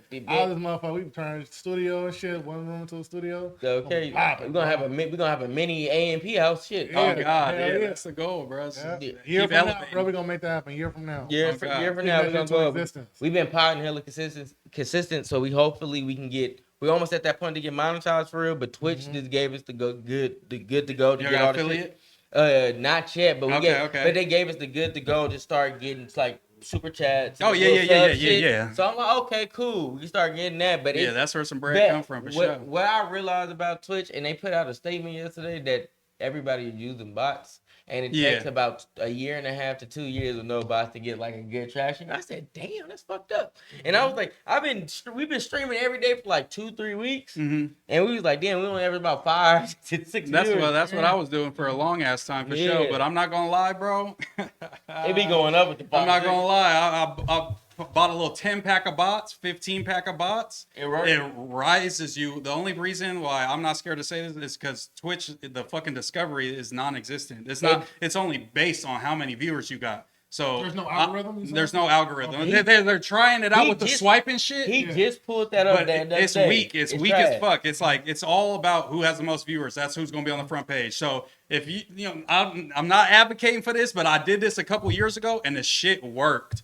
I bought a little 10, 15 pack. Then I would have 25 viewers with my little 10 viewers. I'm at the top of certain games when I play them and shit. Yep. Then it's all the random people that click on that game come to me, and because they don't scroll down, they don't scroll. Nobody scrolls down on Twitch. It's whoever's in that first row on whatever section they click on, and that's who they clicking on. So that's the only reason why I would say, hey, not make your whole stream bots. It doesn't help you, nobody. But if you got people that's interacting with your chat, if you get a couple bots, it will raise you in that Twitch directory, and you will get more real people coming into your stream. It's just like people buy. I've never bought IG followers, but there's motherfuckers with 20,000 IG followers, 50,000 IG followers. There's a lot of people, obviously, we up on game. Yeah. There's a lot of people that see that and like, oh, he popping. I'm going to just follow him because he got 50. Yeah. It's like, you know what I'm saying? Like, I know. It's the same shit. I know a couple homies that did that, and they was like, you should have did that when we did it. And I had the same IG. But also, all my homies that did that look crazy now because their engagement is awful. It's horrible. Why? I got 9 views? Like, I should add up. Nigga, we got the same like. I got 2,000 followers. Bro, that's what I'm saying. And you got 67. This looks crazy. That's what I'm saying. I got 4,000. I got homies with 20,000, and I'm like, you got 2 comments, bro. Like, what the? I see your shit. You had like 100 on. Oh God, bro, that shit was going on for a minute, and that's all real people. And I'm glad that I didn't buy bots, so I don't have 20,000 followers. Because sometimes my content would drop off. If I post a pic and it gets 17 likes, and I got 50,000 followers, it's gonna look great. Because then you get stuck in the game. You gotta buy the likes. You gotta buy the comments now. Now you spending money just to keep your Instagram up. Like that's just crazy. A thing we posted earlier, it went up in the first 30 minutes. It got 50 likes. 30 comments. We said, damn. The best one that I've seen is going live on TikTok. The TikTok, that's got to be the most random people. We just been starting to do that. If you go on there and you got good lighting and you just chopping it up about whatever, you will get 100 people in your live. We did that show, right? So this is the way we finesse. That's a good idea. That's the type of shit they love. We finessed it. We put the phone on the tripod and pointed it at the stage. And for like a week straight, they had the whole weekend or shit. We did that every day. And then for a month, we did that every day. Then they gave us the ability to do TikTok live from the computer now. Yeah. I just got that shit too. I ain't done it yet, but I definitely I got 100 people tuned in for like 15 minutes. Yeah, so we do that's the best algorithm out of any of these fucking things is TikTok. Because you go live and you entertaining and people fuck with you, you'll get fucking 150 people, and you got the minimum I still barely got the minimum requirement to go live amount of followers, and your shit will get cracking. So and then you could clip all that and play off the interactions with all the people that's in chat and do all that shit. So it's definitely useful for sure. Yeah, and like I just started like doing solo streams with reactions like the Drewski shit. Yeah, and it's been going up. I've been doing. They've been fucking with that. Yeah, so I've been doing both. So me and bro about to start doing other reactions and shit, just like a regular stream. That's the same type of shit I'm trying to do, like reaction type, commentary type videos, where like I'm working on a Lush 1 doc, so I'm almost done with it. That's gonna be my next. If you got time, let's get into this Lush shit. Yeah. So I met Lush at Yuri's house doing that one chip challenge, but I've known Lush because I used to watch battle rap. I was into grind time. You know what I'm saying? Who you fucked with on the battle rap shit? I've fucked with so many people, but the ones that pop up in my head is like Arsenal. I remember watching so many like Hollow to Dawn, you know what I'm saying? DNA, you know what I'm saying? Get the fuck out even like when Andy Milonakis and Dirt Nasty was having rap battles, I was watching those, you know what I'm saying? Like I was watching everything that grind time dropped. I was probably watching, at least tuning in. All the big ones, I'm sure everything. Cassidy versus Disaster. I've seen all the moments, so I knew who Lush was once he came to No Jumper. So I've always had like a different respect for bro, because people be playing him and trying to mark him out and acting like, you know what I'm saying, because he's treating him like a crackhead and shit, you know what I'm saying? Playing with my boy Lush because he's, you know, fought hard drug addiction. He's done a bunch of shit, but from researching him, bro's done a bunch of shit. He signed Chief Keef to a deal, a 6-figure deal. The biggest battle rap host of all time. Like, you know what I'm saying? He's a No Jumper staple now. So it's like, I was just trying to kind of give bro his flowers and shit. And also just because I just felt like it was an entertaining story. His dad make movies. His brother is the CEO of Indeed.com. Yeah, his other brother made like a couple big movies and shit. So it's like he has an interest in life, and then he's a part of a tag banging crew that affiliates with like Southsiders and shit. So it's like bro is like has like multiple lives. In the intro, I'm like, ironically, Lush has been a black sheep in most places he's been in. You know what I'm saying? Like it's like he's white. He's half Jewish and half white in the South Side. But he's like in all these, you know, say battle rap culture. He lived in the Bay when he moved in 19. He moved to the Bay and joined Delmont crew, and there was a thing. They started hosting battles out here first, and then he took it back to LA and shit. So he just has an interesting story. I felt like it was like I'm No Jumper adjacent. You know what I'm saying? So I'm trying to kind of capitalize on that. Only thing about Lush, sometimes he do certain shit to himself, and I would be like, damn, why you playing that way? Yeah. I wish, because it's fucked up, because I'd be like, damn, Lush did so much legendary shit. Yeah, he need to pop it more. He like too like self-demeaning, like, oh, what I'm saying doesn't matter, but this. So it's like, bro, just say it. Just like we on a podcast, you don't gotta say with all due. I hate the with all due respect, because it's like, bro, just say it. Sometimes you gotta say with all respect. Yeah, that's what I'm saying. Like, man, fuck that. I hate that. Oh, I fuck with this dude real heavy. I respect everything, but it's like, bro, shut up. Say what you gotta say it, and then if he hits you mad, then have that conversation. Then y'all have the viewers don't want to hear that bullshit, because the dudes that you talking about, if he's gonna be mad, he's gonna be mad whether you say respectfully or not, and then you gonna say something foul about him anyways. And certain shit, just don't talk about it if you don't have that conversation. Exactly. Yeah. If you can't be honest and you know, forthright with what you're saying, then just don't say it, bro. Try to reform your opinion so it sounds good to you. Facts. Well, we don't like politically correct statements. I can't stand questions, that answers, shit, none of that bro. shit, man. Like, nah, we not doing that, bro. Well, Uncle Dez said the viewer grind is deadly. The viewer grind is real. It took me 18 months to break past 30 views. Yeah. Damn. Yeah. Buying box is like buying a brand. New bike without training wheels. Yeah, you got a nice bike, but if you didn't learn how to ride, that's facts. Crash real quick. Facts. You can't just start from zero and just buy 100 bots and then you just got 100 viewer chat with nobody talking in it. And you at the top of the thing, they gonna report your ass and get you banned, because technically you're not supposed to do that shit. Yeah, RP past day. Yeah, RP past day. Yeah, surely. Yeah, die like a real nigga, man. Facts. Went out like a real one. But also, I gotta. I hate the way it went down. Yeah, that's that. Let me tell you. You ain't down on sucking shit. Facts. Lush always vouches for Fast Day for show, and shows a lot of love to him too. Shout out to Lush for that. Now, how far are you along with the doc? I'm probably like 3/4 done. Okay. It's like I started it thinking it was gonna be a quick little video. I wasn't trying to make it too long, and I'm like, damn, he got all this shit. I gotta include all this shit. Like, you know what I'm saying? It's not gonna be as interesting if I don't include all these weird details of his life and shit. You know what I'm saying? He's been married a couple times, I think, and all this shit. He has interviews with his old wives and shit. It's like, he's talking about smoking crack in them and shit. You know what I'm saying? Like, that's how I got interested when he first got on No Jumper. The homie was like, why you keep watching this nigga? I said, bro, if you listen to these niggas' stories, he's definitely interesting. Remember his meth stories on fucking No Jumper News, bro? That's what made him like go viral on there. I gotta tap in. You walked in on me watching on these. What you watch? I said, this nigga story is amazing. Bro, he's on that soft white underbelly. That's all for drug addicts and prostitutes and shit like that. That's all he interviews, and he got a Lush interview. That's how you know I found that shit. That's how he had a rough part of his life for sure. But I'm almost done with that one. I think that will be a banger. I think that will help get my sub count. I got like 120 subs right now on YouTube. Oh yeah, everybody go run them up, man. Come on, right there. Mooseman 916 on YouTube, man. So right now, because I came from Twitch. I was going hard on Twitch. I got the affiliate. I was going, you know what I'm saying, doing it up, trying to go up on Twitch.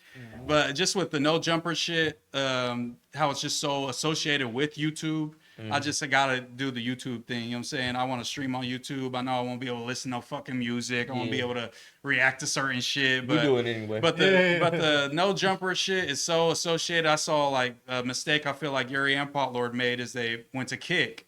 And it's like, I feel like it was kind of a cash grab type of thing. They had the audience to take over there, but it like cut the audience by like 2/3 too when they went over there. And was that the stuff you talking about on your Instagram story? No, that was just you talking about with Potlord? Yeah. No, I was just saying. Yeah. Go ahead. I was like the name just kind of. Oh no, that was the dude who blocked me and just unfollowed me because I was fucking with Adam 22, even though he was texting Adam 22 about me saying like, because Adam and Yuri don't fuck with each other. Yuri actually tried to sue Adam and just lost. You know what I'm saying? And that's what I was gonna say after this Lush doc drop. I do got, you know what I'm saying. I know a lawyer, so I found the documents of that lawsuit, and I'm gonna break down the lawsuit. Oh, and you dig a real into it. screaming Yeah, ass. so Yuri, so the Adam 22 versus Yuri lawsuit. I'm gonna dig into the file, see what the claims that the Yuri and his girl made, and then see how Adam 22 defended himself, and try to break it down and give my opinion on it. Okay, now advice for streaming, because that's when me and him talking. I'm like, that's one of my biggest fears. One of them going say I do some weird shit and I don't know how to react. Yeah, and I'm like, damn, bro, why you? We don't even be trying to say no crazy shit, but we gonna be honest. Yeah. Now, Bray ain't gonna hold his tongue. He gonna say what it. If I really don't like you, I'm fuck you. Yeah, but also it's like I got a different standard. Like Yuri, I just checked today, and he finally unfollowed me for fucking with no jumper because he was following me still. But because I didn't really talk bad about him, but I have been. We've been, even when I hung out with him last, I did a stream with him. Oh no, maybe 6 months ago or something. I pulled up on my boy because I seen all the shit. He got kicked off his podcast. He was beefing with House Phone. House Phone was marking him out. I was like, damn, bro. You know what I'm saying? Pot Lord and Blazzy's kind of started seeing strain in their relationship. So it seemed like my boy was on an island and he lived out here in the Bay. So I'm like, let me go pull up on my boy, just check his mind state out. You know, I care about bro at the end of the day. Even if bro don't fuck with me, I don't wish nothing bad about Yuri. Yeah. You know what I'm saying? So I pulled it up on him, and I just felt like bro was just drinking too much. Like at the end of the day, I got 2 alcoholic parents who's now sober now, but they was wilding when they was younger. But you can see it too in and all of his bad moments. You can go through every clip. It's drunk. It's him arguing with his girl and all the comments going crazy. He's drunk. Him, you know what I'm saying? Aggressive drunk too. Yeah, getting at his girl foul and the clip being viral. I mean, Moist Critical got a video about Yuri being insecure about his girl. It's got like 5 million views. I said, it's damn, like, you went up. So it's bad. like, so I'm like, damn, bro. So I was trying to just talk to him, and we would get in debates. And Yuri's very strong-minded and set in his ways. That's one thing I liked about him as being when he used to jump on AD and them at the end of the day. Sometimes he would stick to his shit, even though it sound crazy. It would sound crazy. I was like, at least he said it on his that's what I'm saying. And he's still like that. As a man, I respect it. Yeah, you gotta respect it, bro. He's still like that, and he would have his little reasoning, but I'd just be trying to tell him, like, bro, like, I think you could have handled this a little better. Like, just trying to be reasonable with him. That's always how I'm trying to be like that. That's what I thought I understand. Exactly. Yeah, and he wasn't hearing it. So like, and then I would try to sometimes do that from the chat, and he didn't like that because it's like, obviously, when you text somebody something, it's different than me telling you. You're gonna feel how I'm saying it to you. You can't read. If I text it to you, you could be like, oh, he coming at me sideways. Oh, yeah. So he was kind of like, you know what I'm saying, getting irritated, would ban me from his chat and then unban me and eventually unmodded me, all that shit. I could tell his girl wasn't really feeling me. So I'm like, I see where the tide's going. Like, he's kind of on his cutoff era. I'm kind of connected to No Jumper a little bit and T-Rail, and they all making content out of him. But at the end of the day, if I got some shit like that out and my homies is YouTubers, I'm a public person. You want to make a YouTube video about it, go ahead, bro. I don't got nothing to hide. I don't got no smut on my name. So just like Yuri, you a public person, you a streamer, you've been a YouTuber for a long time. Everything that's about your life is content, bro. Like, that's just how it is. And it has to do with this giant content figure in Adam 22 as well. I probably wouldn't do it if you was just suing some random person, but you suing your old boss who put you on at the end of the day. You know what I'm saying? You think motherfuckers ain't gonna talk about it? Yeah, so it's like, and Adam 22 can't talk about it because that was part of the case. So, you know what I'm saying? But I asked him if it was cool. You know what I'm saying? I'm not going to say what the answer was or if he responded or anything like that, but just know that the video's on the way. As soon as this Lush doc drop, the Adam 22 verse Yuri is coming. Okay. Dobie said, how is Yuri in person? Yuri's cool. He's super cool. I feel like until he gets drunk, then he gets a little too content brain for me and a little too messy, a little too trolly, like to people in public. And just from where I come from, like, that's how you might get, you know what I'm saying? It's not in a bad situation. And it's like, it's different for a little, it's different when he's by himself and he's a little Russian dude with a streaming camera. But when he got a big Mexican with him, you know what I'm saying? I got, I'm dressing like somebody from NorCal and I'm with him and he's trolling groups of motherfuckers and shit. I'm like, okay, but if this goes south, I'm going to be the one running the ones, not you. You're going to be tucking your tail in the back. So I was like, okay, maybe this might be one of the last times. I might tune in from the stream and that's about it. I'm not going outside. I fuck with Yuri, super cool dude, but once he starts drinking, the chat starts donating for him to drink and all this, the Tito starts coming. He gets a little different. different. And hey, y'all don't know how he got a name. He fucked the orange on his stream or some weird shit. Yeah, he said he what are we doing? I think he confessed that he did that as like a teenager or something, and that's why they associate the oranges with him now. Yeah, because he said the story on stream, because then they donated for him to tell the story. And then AD and T-Raw ran with that for like 2 years. It was on his helmet about every new person that came in the universe. They'd be like, "Oh, you know Yuri? He fucked the orange." I'm like, "Oh, they do it, my boy. Bro. They do my boy dirty." They be doing Yuri out of pocket. I was like, "Damn, don't say he fucked the orange, man." Yeah, leave that shit alone, bro. I ain't gonna lie. Did y'all see what happened to DC Baby Draco? Yeah. They said that was a skit, right? Now what happened? Who was that? Was it a skit? That's what, like, today when I seen they reposted it on Say Cheese, hella people was in the chat saying it was a skit. It could be, because it was like a short clip of them patting his pockets down, and then the dude that did car. a video before he was filming DC Baby Draco's phone open on his Instagram and his camera that he brought, saying they wiped him down and shit. Mm-hmm. But yeah, the DC Baby Draco isn't liked too much in Sacramento for a lot of the content he was doing a couple years ago. So I know a lot of people was super happy to see. I think he posted a lot of brisk, like death type things, and there's a lot of people that wasn't happy about that for sure. He literally, I think his YouTube video, those are like the most viewed videos still to this day on there. So it's a little out of pocket, but at the end of the day, public person, if that's how you want to smut, you know what I'm saying, YouTube channel, type of content you want to do, that's the lane. There's people that want to see that, so fuck. I mean, I'm never gonna do that. I don't want my homies to do it. The paperwork came out now. Damn, he telling? So it did happen? Come on. We don't condone that. Yeah. Brother. Hell no. Nah, brother. This the podcast that do not condone that shit. Yeah. You gotta stand on your 10, bro. At least how he presents himself. You can't be moving like that. You can't be the toughest nigga and then be. Yeah, he pops it. He was trying to pop up on Almighty Suspect. They was beefing for a little bit because I did thumbnails for Almighty Suspect, and I seen Baby Draco. I think he tried to pull up to no jumper or something, and was like trying to catch the fade or something. He'd be active, bro. He'd be on there for sure. They must have wiped him down. Can we have an agreement? Stop the podcast and streamer beef, nigga. This shit got. Yeah, I mean, I like the beef. Just don't act like you gonna slide on him when you see him, bro. Nigga, we on the internet, bro. Like, come on. I like popping it, and you could talk shit, and y'all could roast each other and talk about how much the other show sucks and all that. On DC Baby Draco. Oh, I did see Almighty say that. Almighty was saying that when they was beefing, like, I could get y'all the paperwork for his, you know what I'm saying? He a P word, you know what I'm saying? Like all that type of shit. Let's see the paperwork on that, bro. You can't just go around calling a man that. Yeah, that's true too. I'm not gonna agree. That's coming out on a lot of niggas. Yeah, why is that such a thing, man? That's sad, bro. I think that Kendrick shit, could it be like now that's just like, all right, now that's how we get him out of there?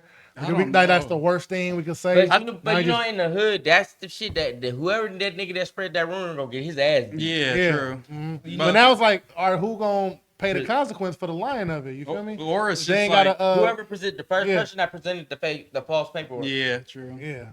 Shit. But yeah, maybe they a keyboard warrior. You feel me? They may not be outside. You never know. Keyboard king. Yeah. There's all kinds of shit. Weirdo shit. For sure. But yeah, he was saying I stopped modding for him and unfollowed him when he brought in someone's daughter into the fight. So he got drunk. That's another drunk moment. That was when somebody talked to him about. You talking about Paulo's daughter? No, he talked about Paulo's daughter. He was like, "Oh, you be getting drunk, you be leaving her at home, type shit when you come over to my crib." And then he was like, "I'm gonna call CPS and get your kid taken away." And then niggas is out of pocket. He's saying it's like on stream. He said this on stream drunk, bro, and he wouldn't have said this if he wasn't drunk. And that's the problem that I had with bro. That's why you saying foul ass shit. Drinking. Yeah, that's all. Yeah. He would have probably still been at no jumper if he wasn't crashing out drunk all the time. I'm not gonna lie, because he tries to act like he quit because his girl got fired. Yuri worked there after Riley got fired, and that's a fact. You could go watch he popped up on the news for months after that. So it's like he did, and then he got fired, and then he called Adam a P word and all that, and an R word and all that shit. But you worked for him for 3-4 years. It's like that's a little weird to me. I'm not gonna lie. It's like if you had them feelings, you should have said it when you was up there. Gang. Don't just because he give you opportunity when you leave. Yeah, don't just because I'm giving you an opportunity, you gonna be quiet and shit. And you can smut me, but smut me when you here too. Don't collect my check. And then when you leave and I'm not paying you no more, now you got all this bad shit to say. Yeah, what's like your current relationship with Adam right now? He fucks with me. He just he be like he posted me on his story a couple times, just like he screenshotted my story and just put it on some funny shit. He be that food community, the N-word clip. That's like the biggest clip I've ever had, bro. I saw that today. It's almost like 70,000 views, I think. It's got hella comments and shit, and he commented Moose Gang on there and shit. So he's definitely tapped in. I just feel like they kind of like I'm like almost like a utility type of dude. Like y'all play NCAA at all? Yeah. Like when you got an athlete on your squad, you can put them at different places, but I feel like they don't know where I'm finna fit in and shit because they got a certain type of host. I feel like they kind of blend in together, and I'm kind of like a wrench in that a little bit. But so they fuck with me, and they're like, all right, we gotta find a job for you type of shit. You feel me? So. I feel like that's kind of the vibe right now. I'm not trying to like clickbait you or rage bait you or nothing right now, but like, what do you think about the shit that he was doing with his wife? With his wife, like the same thing I think about like Destiny. Like I'm not really tripping off like when it comes to podcasts, I'm not tripping where you put your dick or what your wife does or Destiny is bisexual. A video came out of him giving top to a dude. Whoa! Like, you know what I'm saying? Like that leaked and shit. And it's like, I'm not worried about what's going in his wife's parts or what's going in Destiny's mouth. I'm worried what's coming out of their mouth, and you know what I'm saying, the type of crazy shit. Content they pushing and shit. You know what I'm saying, and like nothing. Like, a little weird though. Like watching. I think it's weird, but it's also like I think a bunch of things are weird. I got, you know what I'm saying, trans homies, and I think that might be a little weird, but I accept them, and they cool peoples, and they do whatever they want to do, and they are however they are. And every clip said, yeah, they normal people. It's like as long as you're not doing anything that's unconsensual with children, anything that affects women negatively, you could have your wife get ran every day, and I'll fuck with you. I'm not tripping off like that's not every day. Come on, man. Every day you can have a different dude, and I'm gonna dap you up just the same and be like, "That's none of my business, bro. That's your choice. What you chose. That's my choice. choice." That life, yeah, they do it for camera too, so it's even. You know what I'm saying? Like, what can I say? You know what I'm saying? That's between them and God. You know what I'm saying? I don't agree with it. Yeah, that's between them and God. I ain't with but I don't go to people's bedrooms and be like, "Hey, you shouldn't be hitting from the back, flip over." Like I don't do that, so I'm not gonna tell him. You know what I'm saying? Like now, I got a question though. But when he first, I got a question about that shit. But when he first was saying he was doing it with his wife, didn't you think? When you remember he was saying, "Yeah, I'll never." Yeah, for sure. I was definitely critical of him. I said, you for sure going because that was the hip hop side, but that hip hop money started running a little low, and he needed that porn money a little more. I said, eventually you gonna say okay, and that's what AD was trying to tell him. Like, bro, you gonna do it. And look away though too. Like you feel me? Like that's your girl, that's your wife. Like. Feel me, from the outside looking in, look like you pimping her. You feel me? No, like, that's there's definitely an argument to be had there for sure. But that's the porn industry. But also, she seems like she's living it up. You know what I'm saying? Yeah. She's still doing TikToks with Jason Love and shit to this day. They still be linking up and just doing content because it always goes viral. Yeah, because they know people are gonna repost it. Like, oh my god, they're gonna go crazy. But it's like I can never do that. I can't relate to that. I don't understand it. None of that. But it's not something where I'm gonna be like, oh, this dude's so weird. I can't fuck with him. They went to the Diddy party. Yeah, I'm cool. First in line. Because it's like, I mean, I'm not trying to like seem crazy or not, but it's like I had homies who kill people and shit. So it's like, how am I going to tell? Hey, we're from the inner city. Like, we know motherfuckers went to jail for robbing people, home invasions and shit, and spending 15 years in prison. So it's like, if I'm still calling them my homie and shit, it's like, how can I be mad about bro letting his wife get piped out? Like, that is not something that even plays a part in my mind at all. Type shit. When you're from the inner city, you know people that do some crazy shit. Yeah, I've never been a fan of him for his porn. Like, I've only been a No Jumper podcast fan. You know what I'm saying? Like, I don't watch Plug Talk. I don't watch none of that. So it's like, it doesn't really like cross my mind like that. I get you. I just wanted to get your take on that, bro. Yeah, same with Trap Lord Ross was up there too. That was interesting meeting bro. That was crazy. Oh, he came that day too. He tapped in with me too. That was him at the end with the glass. Yeah, right? yeah. He was definitely, he DM'd me after and was just saying like he feels like you know what I'm saying, I could do some shit. So like that was crazy. I've watched Trap Lord documentaries for a fucking 4-hour fucking docu series and shit. So to see him like give me love, and that's why I posted the clip of all the judges voting for me because Adam was breaking it down. I'm like, oh, he gave me my flowers. You know what I'm saying? I'm happy to hear people like kind of give me that reassurance, because I feel this about myself, but to hear like big dogs, you know what I'm saying, in the content game, give me props, is like gave me kind of a whole nother confidence, and that's why I'm trying to just be outside that really and fucking with. weight for real. Yeah. You really think about it, like, oh God, because they wasn't telling everybody that. Some people they was saying you suck, you got a dip, bro. I Security. ain't gonna lie. You know what I'm saying? When Nobi hit us and said, "Oh yeah," he said he'll come on. I said, "Oh wait, that was bro. I just been seeing on them damn clips." Okay. Oh God. So it's different though. Like, feel me, when if Kobe like, yeah, you nice with it, you feel me? Like, that give you a different type of reassurance. No like, cap, oh, exactly. Like, you a hooper. You know what I'm saying? Like, and let's not put Kobe on him. Let's say Adam 22. What would his NBA equivalent be? you're not Kobe. Jason Tatum. Jason Tatum tell you cold? Dylan Brooks, man. Oh, we gotta give him a little better. Dylan Brooks. Draymond Green. Can we give him the Draymond Green a podcast then? Yeah, he got a few rings. He didn't contribute everything. No, that might be whack. Draymond Green might be whack. Yeah, it might be whack. Whack is Draymond. He be bullying shit. Whack be bullying. Fuck Jokic. I don't know. Yeah. I just wasn't trying to give him Kobe. I was just trying to be a glazer. Real talk. No. He could that was the best thing I could No, I know what you're saying. It may not be the most exciting sometimes, but it's really effective. Nah, for sure. Jokic. And he stick around. Yeah, he stick around. He's always there, consistent. Fucking Tim Duncan. Yeah. Mr. Fundamental. Mr. Fundamental. Mr. Fundamental. He gonna Timmy, man. Him and Vlad is like the same. For sure. They cut from the same cloth, for sure. It is Vlad get the worst end of it because Uncle Deadly. Because a lot of niggas got locked up from that motherfucker. That's why. I'm not gonna lie. The Flacco stinking person. I was trying to not get close because I've heard the rumors too. And when they was doing them fades that bro just brought up, they got hella he was bro. Motherfuckers was in there in Nike Techs. Motherfuckers was in there in hoodies, crew necks. Bro, it was about 90 degrees in that bitch. There was no ventilation. They told us no weed, no alcohol, or like you gonna get kicked out type shit. I pull up, there's motherfuckers with peas in their backpack, motherfuckers with Don Julio bottles. I'm like, I didn't bring shit for 12-hour stream, bro. I'm in here and they blowing and it's stale smoke for hours. The same smoke, no ventilation, bro. You sweating in there trying I ain't gonna lie. I'm wiping down with paper towels just to get ready on camera and shit. Something like a Gatorade bottle. Bro, if you would have watched the damn stream back when they was fighting, the video is so fucking crazy. Yeah, it's because of the smoke. And they told us no smoking, no drink, bro. I was trying to be all rule follower because I was trying to get to the door. They like, oh, you brought weed, you gotta get up out. I thought that's how it was gonna be. Like, turn around, you gotta go back home. I know some of them like, I could go a day. I smoked right before I walked in. I'm like, that's gonna be my blunt for today. Fuck it, man. I treat it like a job. I'm gonna smoke before I go in. God, exactly. I'm not gonna duck off and shit because like one of the first things he said, like when everybody was in there, was like, if you hella quiet and ducked off on the side, you're gonna be the first person eliminated. So you gotta be social shit. Damn, I gotta be in the mix. So I was nervous and shit because I'm not somebody that's like when it's a big group of random people, I'm not gonna try to be the life of the party type of motherfucker. I'm cooling, I'm chilling. When it's my time to shine, I'm finna show out. When you know I'm what saying? When you put me on the mic and I'm talking to Adam and them, I'm finna pop it. You might be able to squabble with boxing gloves on camera better than me, but I'm finna make this point a little better than you, man. Everybody got their strong exactly. So like.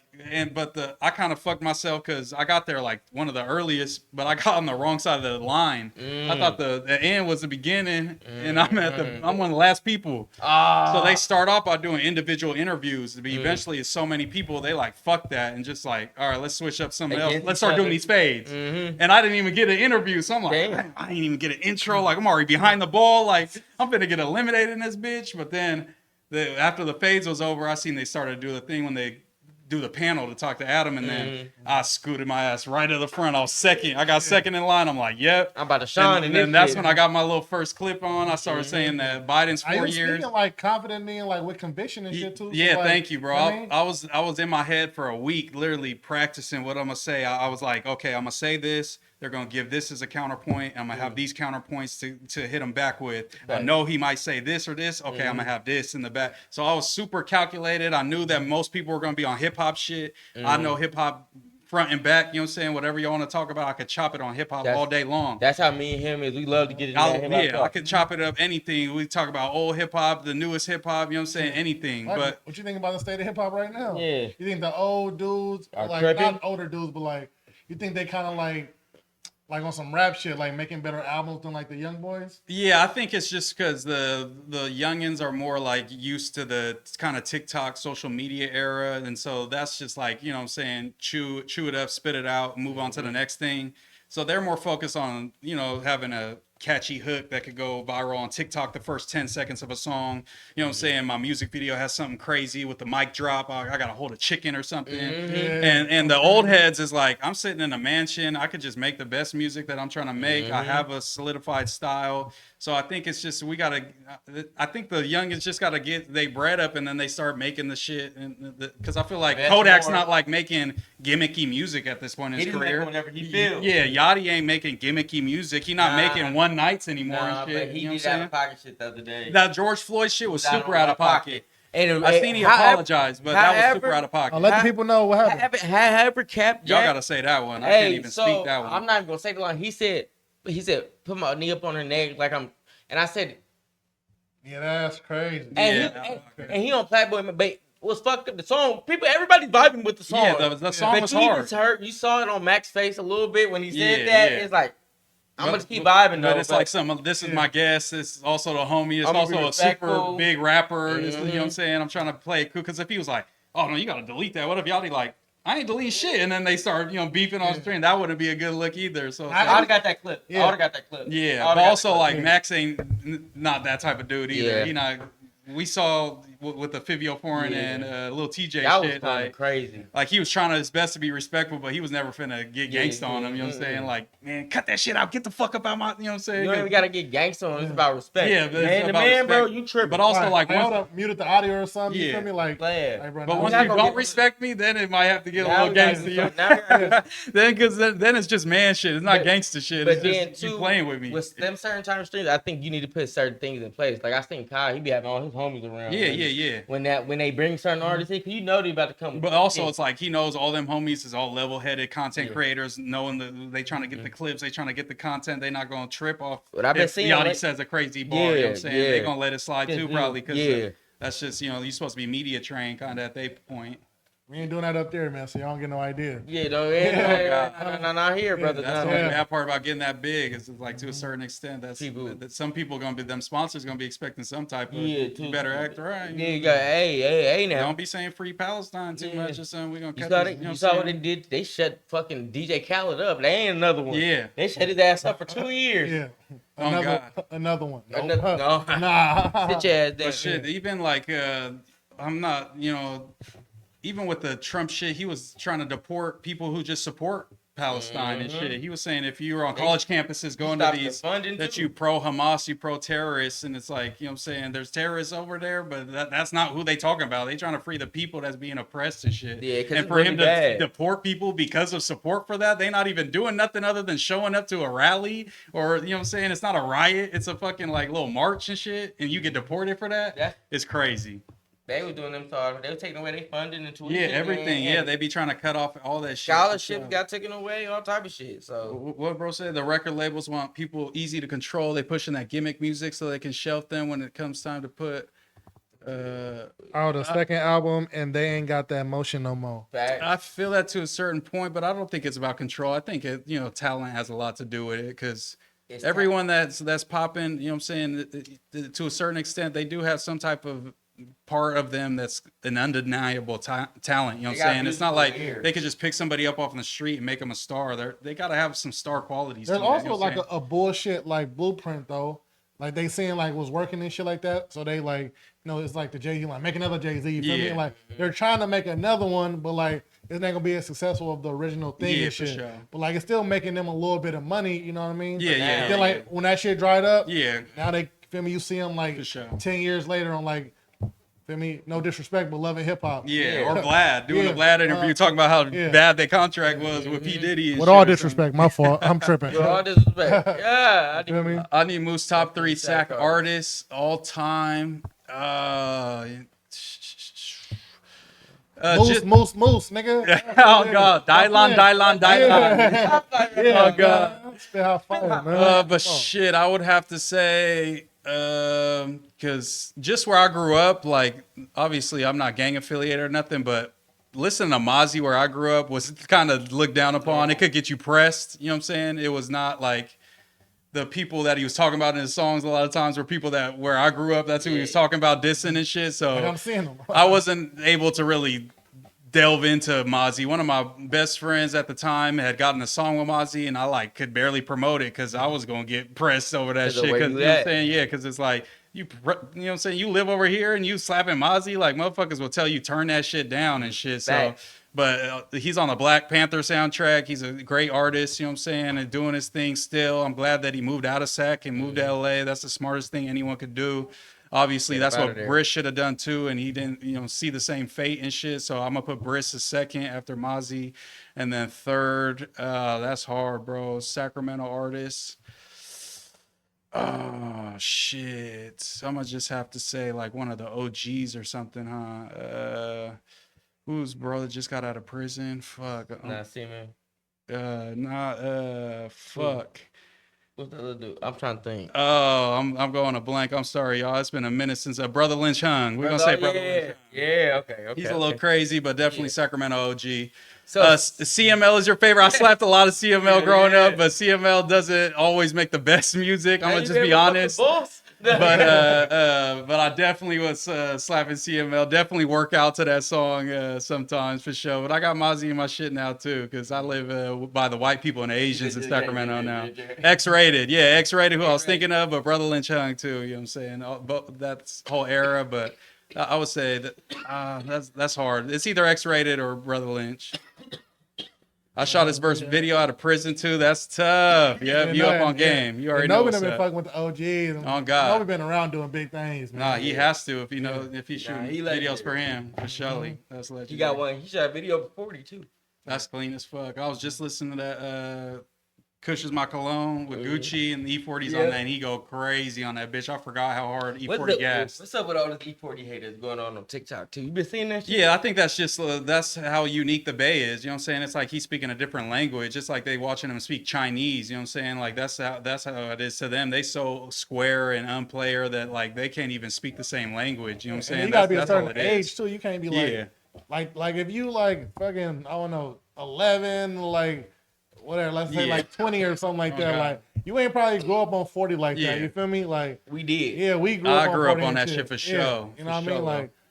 Like 40, Mac Dre. You feel me? Too Short. Like he friends with my family. Like, we was slapping that type of shit, bro. My pops and his pops grew up together.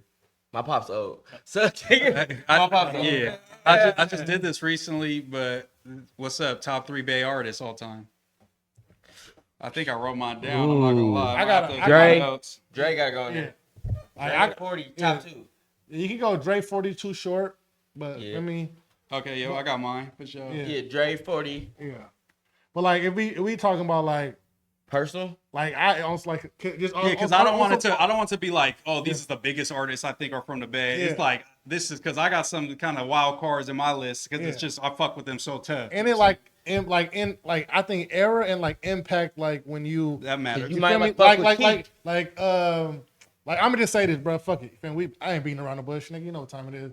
So I'm gonna say 40, Dre, and then I want to say Short. Mm-hmm. But I might switch Too Short with Keith though. That's how I am. That's why I said Keith. That's a hot take. That's a hot take. That's why me and this nigga ride together because my list is the same. It's like, my nigga. We have a muscle cars hit. We just say every time you hear don't. It's because of the hyphy influence. Bro. Too Short hits. Like Too Short had some shit like he had Burn Rubber, feel me, Blow the Whistle, Saw Shaker, like classic. But then like Keith just like embodied. And then like on some personal shit, bro. You want to get personal? I'm throwing I Am Sue in there. Okay. Like on like impact, like my whole like.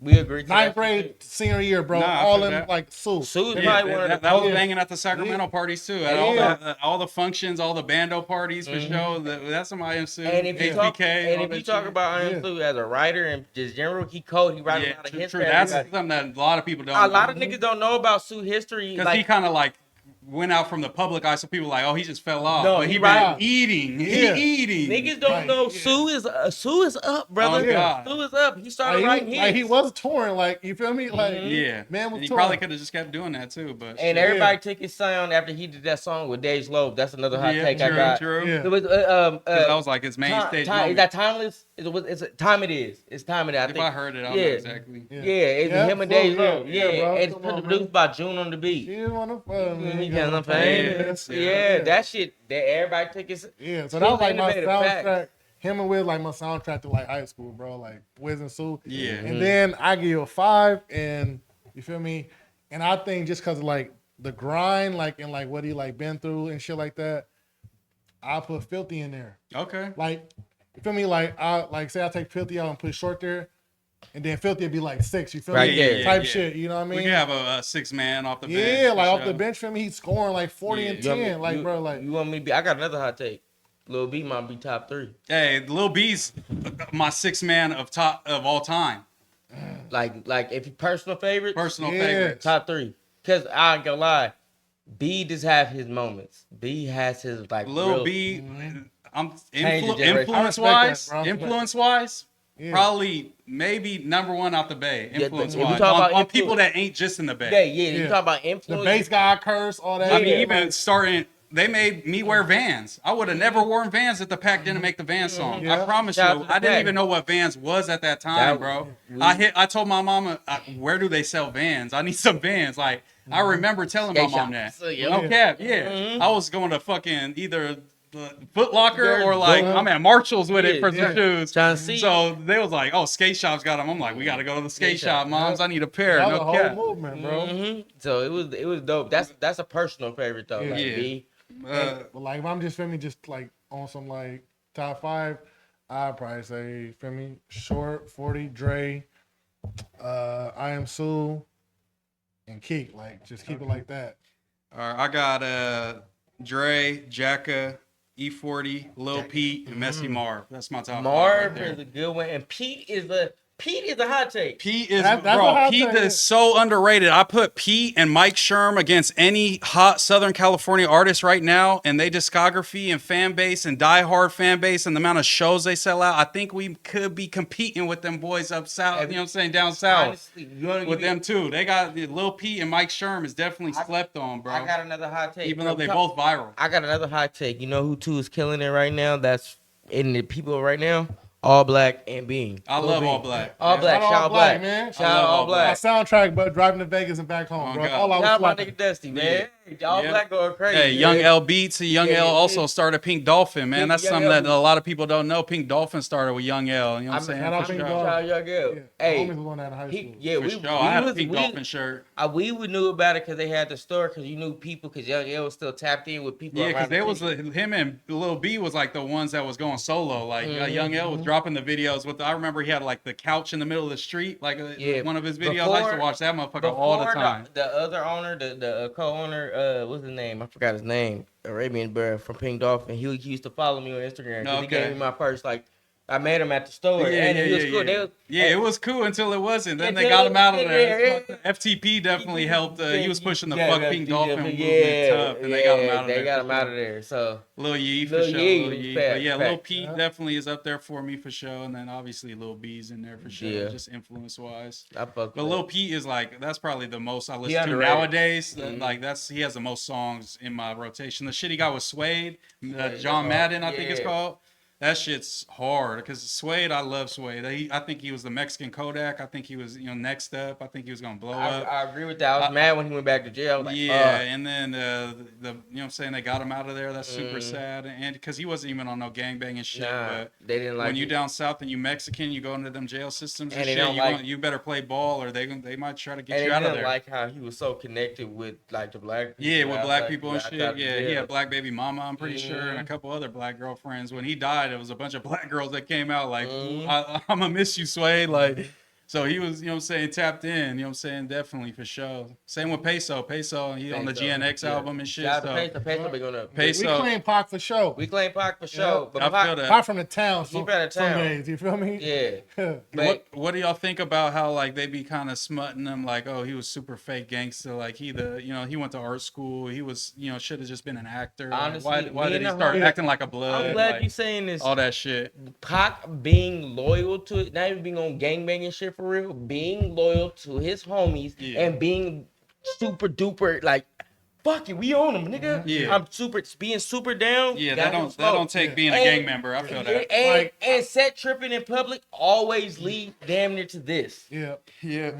And like nigga, he bust at the police, like, you feel me, the undercovers and shit. Before he was really like, even it's gangsters that ain't did that. Yeah, who be popping that shit like, if I feel me in that situation, that's what I learned at No Jumper. They call them tunas, turned up non-affiliate. They turn the shits, but they don't be gang. Yeah, bro. I feel it. You can't say brain with the shit after that. Bro, really bullshit. You probably would have ran away from nigga. And I feel like also like the message that he ended up pushing with the positive shit in the hood wouldn't have connected as well if he wasn't on gangster shit. Because people, I mean, I see it from me. You know what I'm saying? So some of my little homies ain't trying to hear shit I got to say because I'm not gangbanging like them. You know what I'm saying? So they don't want to hear none of that. So they got to see that coming from somebody that's kind of like just like them type shit, a little closer like their lifestyle. Like, it connect a lot differently. Yeah.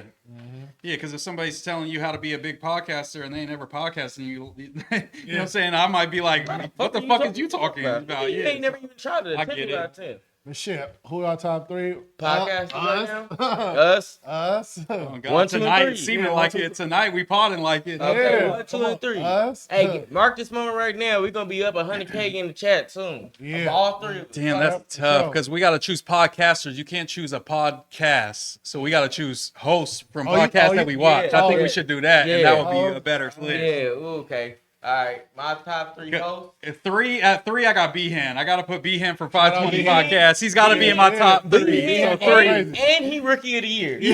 Rookie of the Year. He got the most viral. And possibly 6 man. It's just all kinds of shit. Him and Most Jeff T. improved. Him and Jeff T got to do what Ja and Desmond Bain did. They got to share it. They got to share it. They got to share it. Jeff and him is fucking ridiculous. So I'm going to say B-Han because he definitely is the one who cracks off all the funny moments and shit. When he be having Jeff's brother laughing when they doing the morning show, and Mook can't get it together. He's just crying under the desk, bro. They be having me dying when I'm waking up and shit, bro.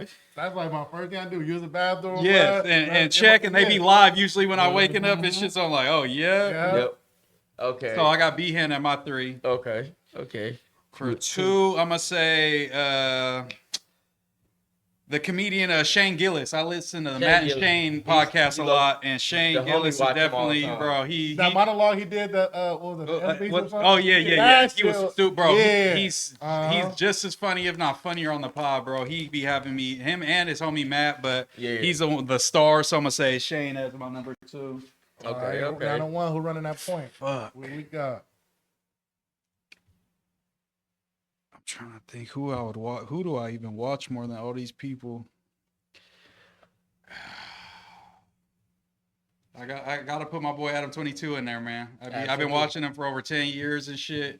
Bro did his thing. I've been watching him since the XXX Tentacion to, you know what I'm saying? That was the first time I've seen him. Yeah, the Suicide Boys interview, all those and shit till today. I've been watching, bro. Yes, he got all this shit about him. I'm not saying I co-sign every single thing, bro. We're talking podcasting, that single skill, I think bro got it. I think he's really good at what he does in terms of what I'm interested in type shit. I know there's other people. You appreciate podcasting. Joe Rogan used to be on mine, but after COVID kind of broke his brain a little bit, he got a little weird to me, so who you got, I'll listen OMILLY? less.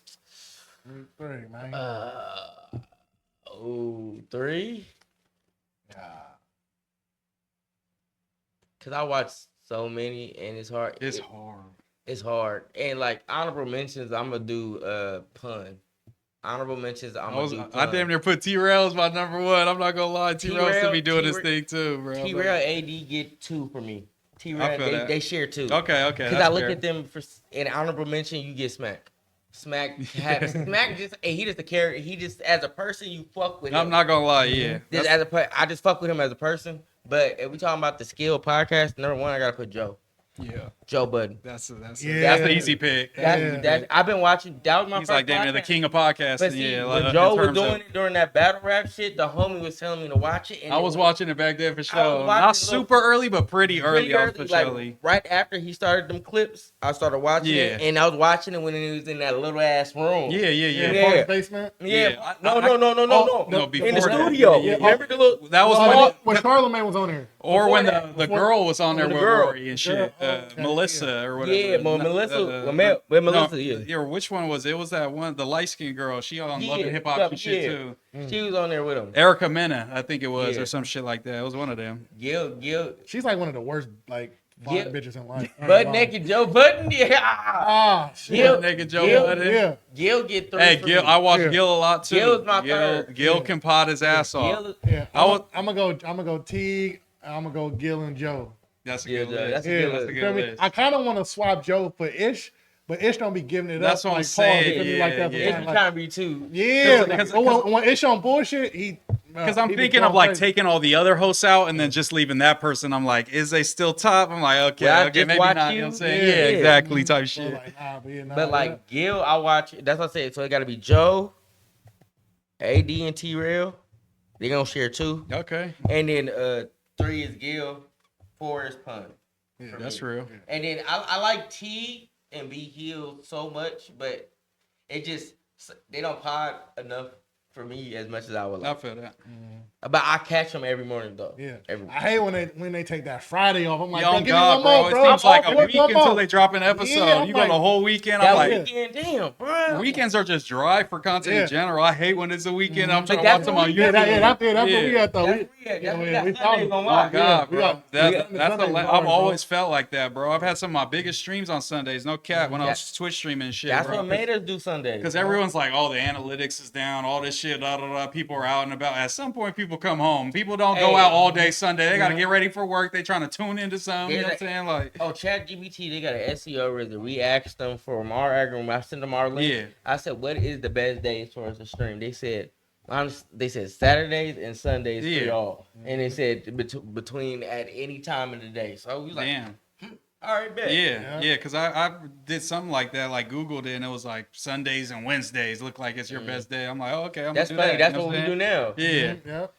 Because Wednesday's kind of like it's just a random day that not many people are going to be going to a concert on a Wednesday. Not many people are going to, you know what I'm saying? They get off of work and it's time to tune in. Especially at 7 p.m. because we do like our really big guests. They like to come during the week. So we on Wednesday. That's 7 to 8 p.m. Oh, can you grab me one, bro? Thank you. But that 7 to 8 p.m. it's like a good prime time hour. There ain't no real good shows on for real. Well, now since we getting some water, man. But the only thing fucking up now is probably Alien Earth because that shit on Wednesday now. Oh, okay. No, that's Tuesday. Sorry, Tuesday. No, we may be good. I lied. We may be good on that. Yeah. But that's the only other thing. Yeah, because I also just, bro, like how consistent you are, bro. Sometimes I put on that no jumper shit and I'm not listening at all, bro. But I'm adding that view to him, you know what I'm saying? I might like the stream at the end or whatever, but I just have it on his background noise, you know what I'm saying? But it's like, that's useful, bro. That's you get 1,000 people background noise in you. That's an extra, you know what I'm saying? Don't matter if they're not in the chat. You got motherfuckers putting them numbers up for you. That's what the homie said. He said, I listen to your shit because he do construction. He's like, I got it. Exactly. That's what I'd be having in the AirPod. Even if you ain't gonna watch, bro, get the tab open. I used to do that to I used to tell my homies that with the stream, and I'm like, put YouTube on your TV, put my song on, and just put that bitch on repeat. Just don't even do nothing. Just play that bitch all night. Let that shit go. Like, run my shit up, gang. On God, yeah. I don't care. Do that shit, bro. Run my numbers up. But that's how you do it. We was talking about that streaming shit and rappers and shit.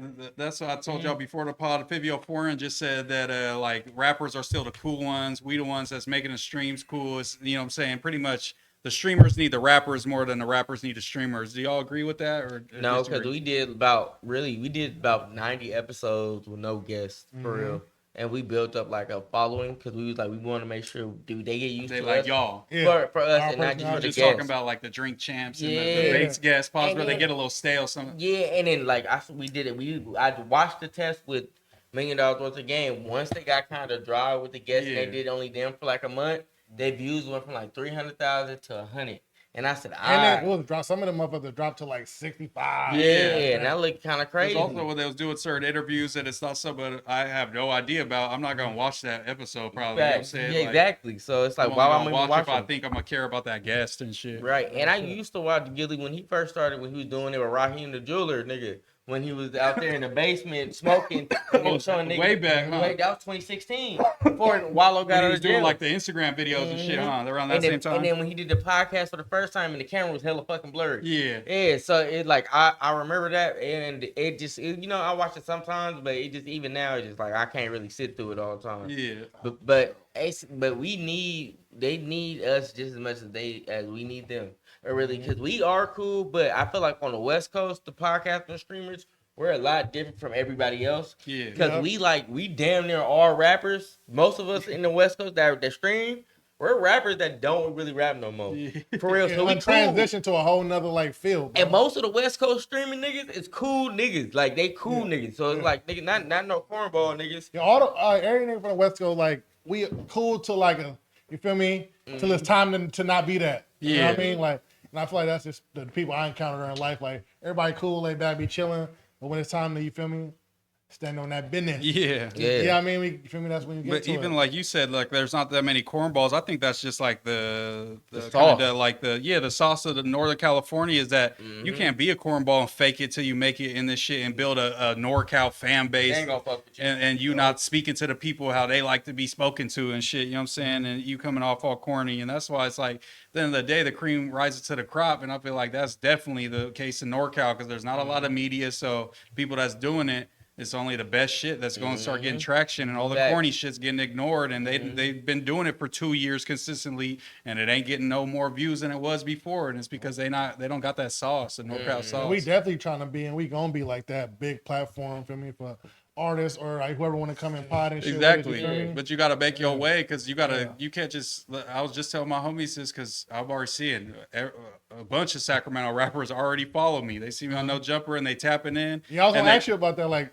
you know what I mean? They saying so many nice things to me, man, that I'm just the greatest guy ever now in my DMs. You know what I'm saying? It's like, bro, I can't bring you to No Jumper and give you an interview. I hope that's not why you think, you know what I'm saying, you're going to get out of this, bro, because they ain't fucking with me that heavy. I'm not just going to be able to bring random people up there. So I'm like, but my homies who are kind of on that is, I'm like, you got to allow me to earn these viewers' trust. This is a new base, so I got to earn my way and, you know, pave my way. So when I do bring someone up, they trust that it's somebody that they're going to care about and they're going to have an interesting story, because I'm not going to just bring you some bullshit, because you know what type of content I'm making, what type of vibe I'm finna bring and shit. So that's what I just tell the homies, like, I can't rush it. Just be like, I'm going to interview all my homies that rap now. It's like, that's going to get 2,000 views. Let's be real. Because it's like, if you do an interview right now, not on No Jumper, that bitch is going to get 200 views. So it's like, we both got to keep grinding, gang, and we'll spin back when we both doing our thing more, and then the people will both be interested. You feel me? Like, you're not finna blow up off a random No Jumper interview. There's a bunch of those, and nobody's on Kendrick's level right now. So it don't work.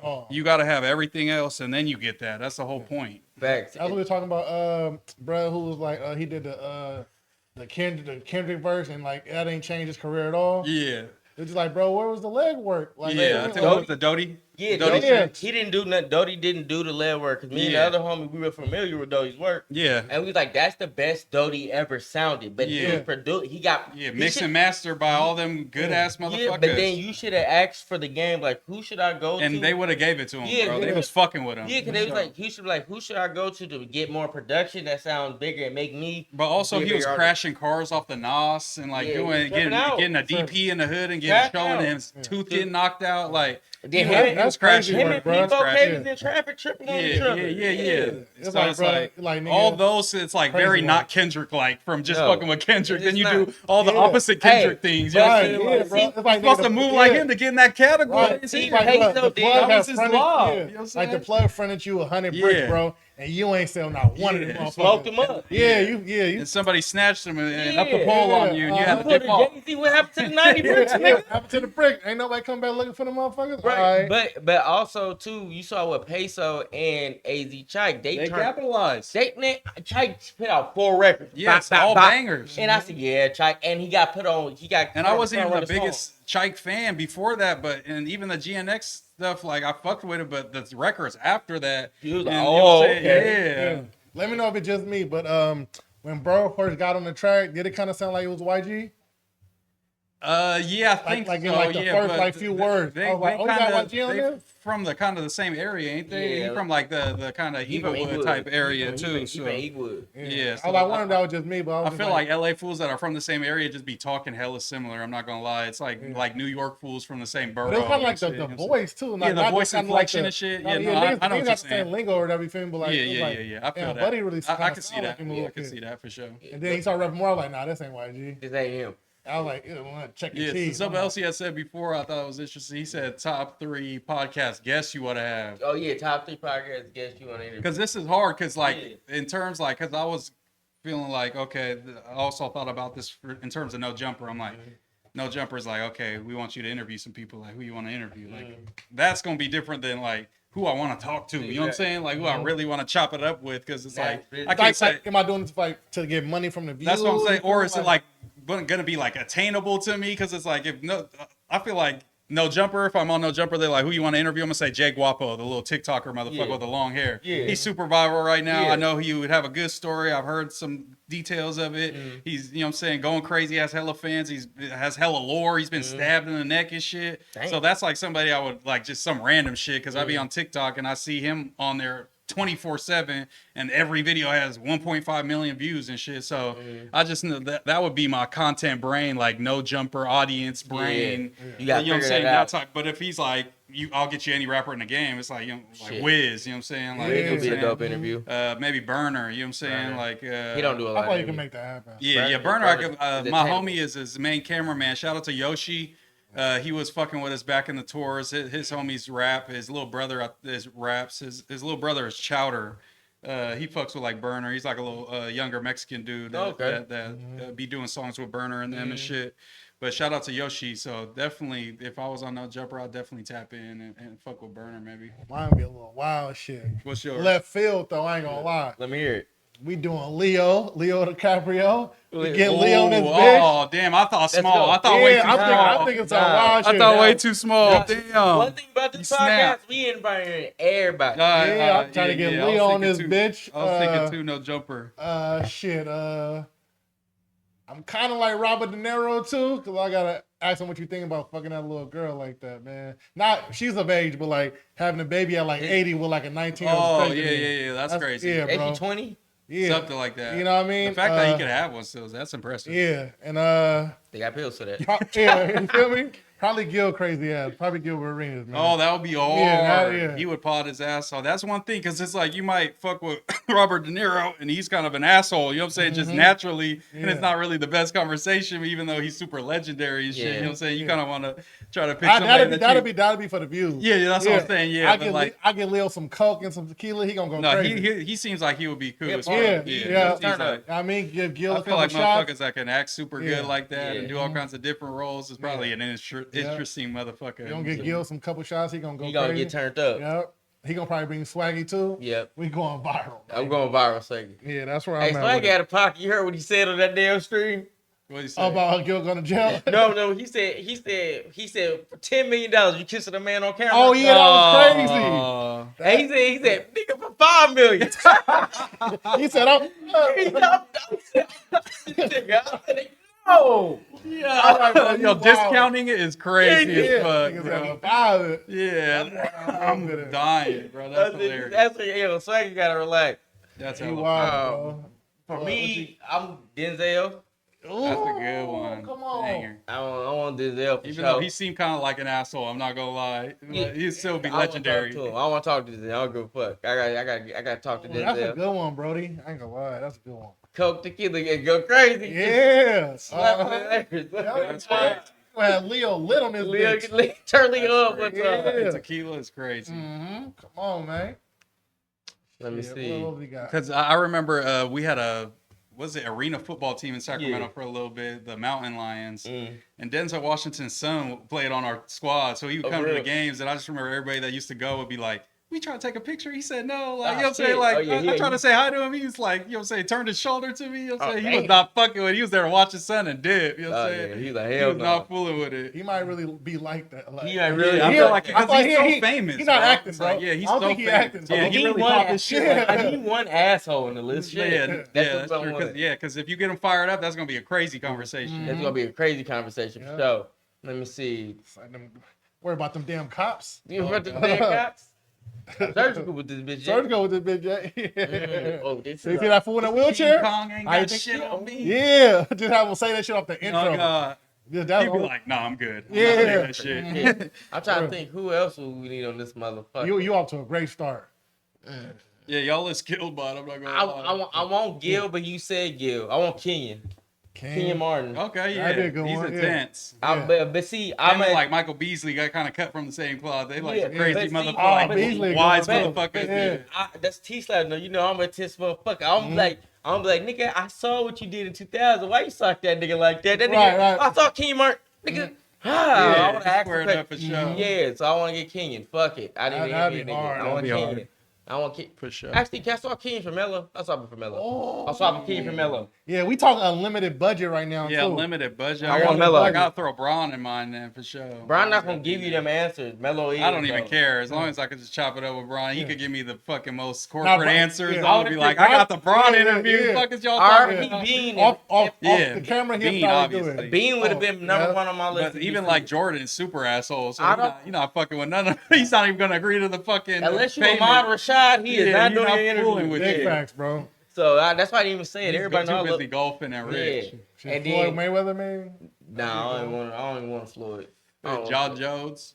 Floyd. John Jones, he's psycho. I want to keep 100 feet away from that nigga. Like Tom I don't- Brady? I don't want to be around no nigga who could like do that to another nigga. Nah. I'm straight, I just bro. wanted to hear what it goes through his head when he You're doing like- that shit to you're like, him. Like what when you- you just what manhandling happened? other professional fighters. Like how does that feel, bro? That you can can beat ask up like you can ask 99% of the Rampage world Jackson one for on. that shit. You got Rampage. Like ass. he's a heavyweight UFC fighter of the world, 1-on-1, no weapons. You beating up like 99% of the world. Oh, Like, that's like, nigga, what? I got a homie that do UFC. This nigga went to the military. yeah, like Crazy them ass. motherfuckers will beat Imagine the we do shit something out like you. without a ref in the ring. Oh like, God, if they he would just had kill his him. way Yeah, with they this- just kill. They A just damn- kill us. Shit, a damn monster. I'm telling you. Motherfucker just choke us out till we dead. Okay, no, I'm cool. We're gonna have to really jump that nigga. Yeah, and for we real. still might get our ass. Even whooped. dead, he gonna knock one of us out real quick, and then it's gonna be 2-on-1. It's Yeah. gonna be bad. Yeah.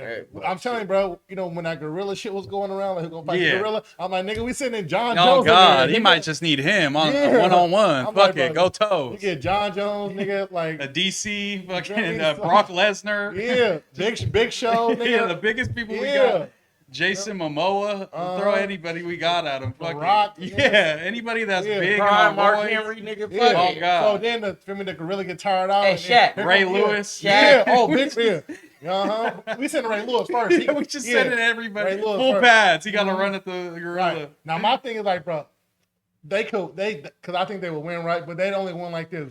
If the gorilla is like trapped like in like a, let's say like a box or whatever, and then they fell down from the You got sky. corner the gorilla, nigga. Huh? Hey, you Yeah. got- So like if they fell down from the sky like in like some Maneuver helicopter. X, nigga, corner. You feel me? They dropped in like Fortnite. Yeah, they just dropped in, and then they like fall on the gorilla.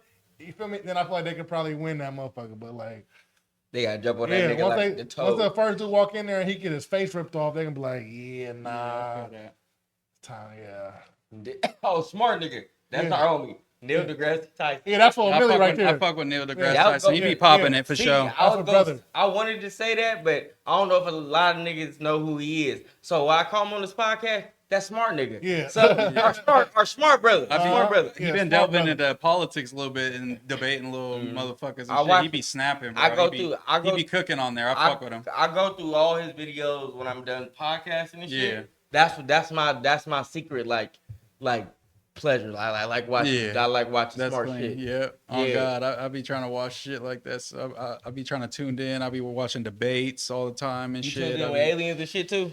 Nah, I'm not Ancient too tuned in on that. Yeah, Nah. okay, I was about to say, I used to watch Ancient Aliens, that's for sure. And Yeah, I watched the Action Bronson show where they watched Ancient Aliens. That was a good ass show Yeah, too. that shit was dope. But I definitely in tune with that. But Aliens, I'm not too in tune with it. Yeah. I see all the shit that the government releases and all that, but I'm not too in tune with it. Yeah, I nah. still want to hear about the Brandon fight. What's the Brandon fight? Oh yeah, well, Brandon yeah, he put on the gloves. So Flacco, I think a dude named Young Camel Toe, who was all crazy. Yeah, his name is Young Camel Toe. He wear like hoodies that say Young Camel Toe, and then it's like he's black, and he says he's from Oakland. So this is y'all people's.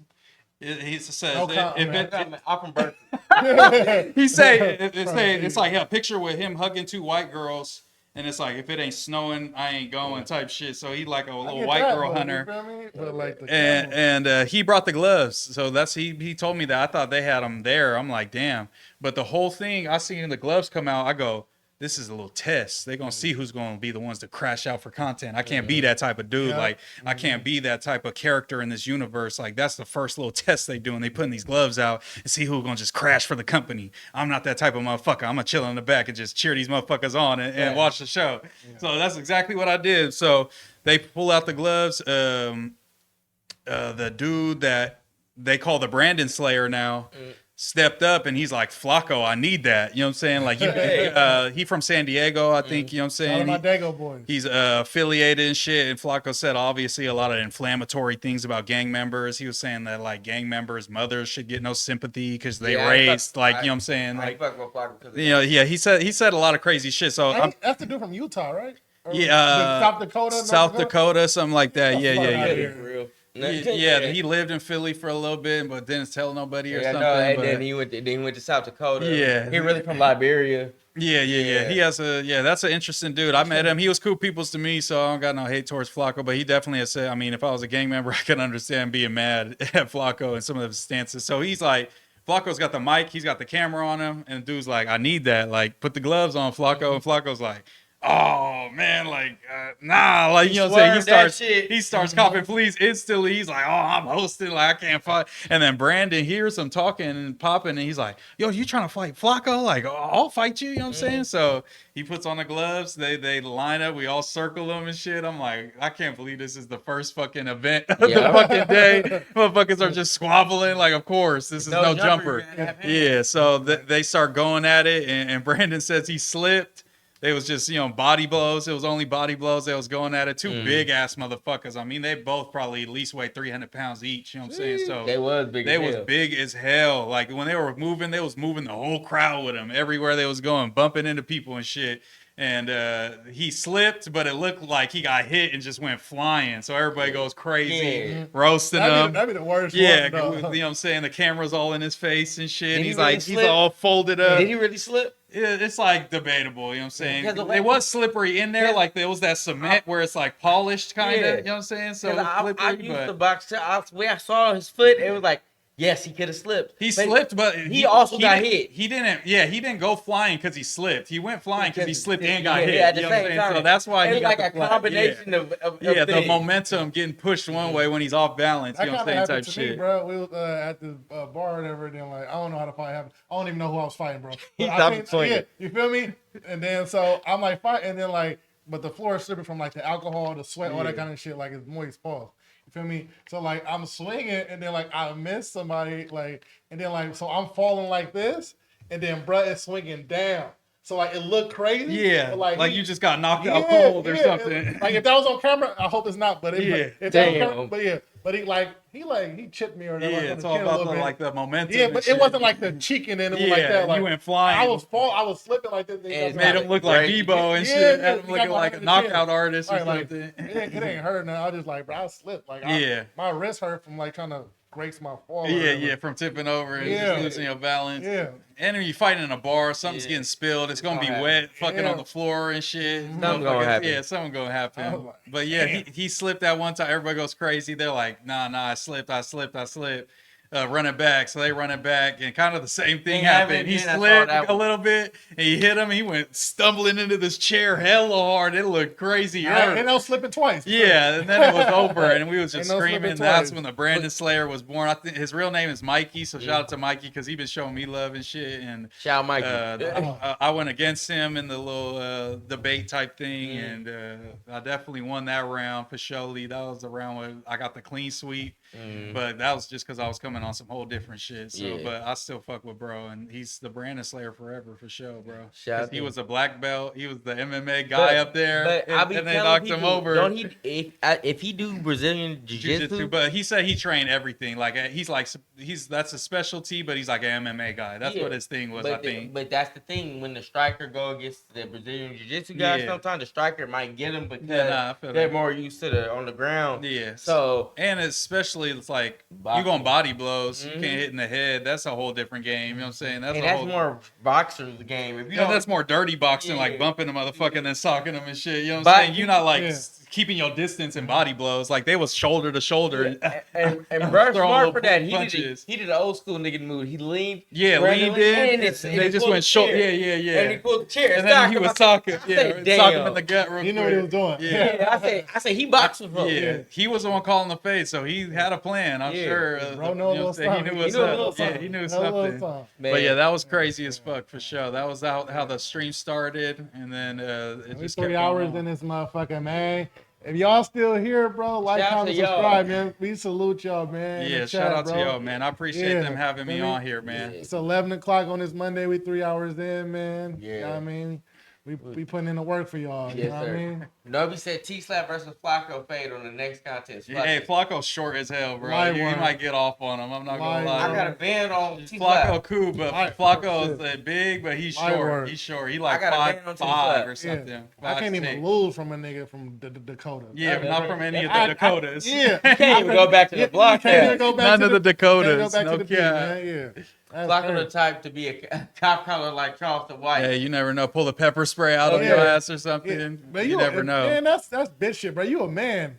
Be a Yeah, man, that's man. crazy. I would have kicked that nigga. Yeah. too. Especially if you pop it crazy like how Charleston White does, Yeah. and then he's just, you know. I gotta give him some props though. Like, Yeah. yeah, I don't fuck with you that when you mace niggas and shit. Like, that's some bitch shit. But when you got in the ring and you fought one of them island niggas, and he you did socked fuck him up. He bro. did sock You him up. Yeah. I mean, you don't give many Yeah. points for that because Yeah. it was an island boy and he But- kissed Right. his brother on the lips. You feel So me? He loses that's like Yeah. a little crazy, but you beat somebody up. I You know what I'm respect you saying? got in Yeah, the you ring. got You in feel me? there. And he wasn't, you know what I mean? And he's supposedly like blind in one eye, so he, Yeah, he that's only got what one I was eye. saying. so- fake eye. I was like, bro, you Shit. gotta beat I my mean, nigga. One yeah. eye.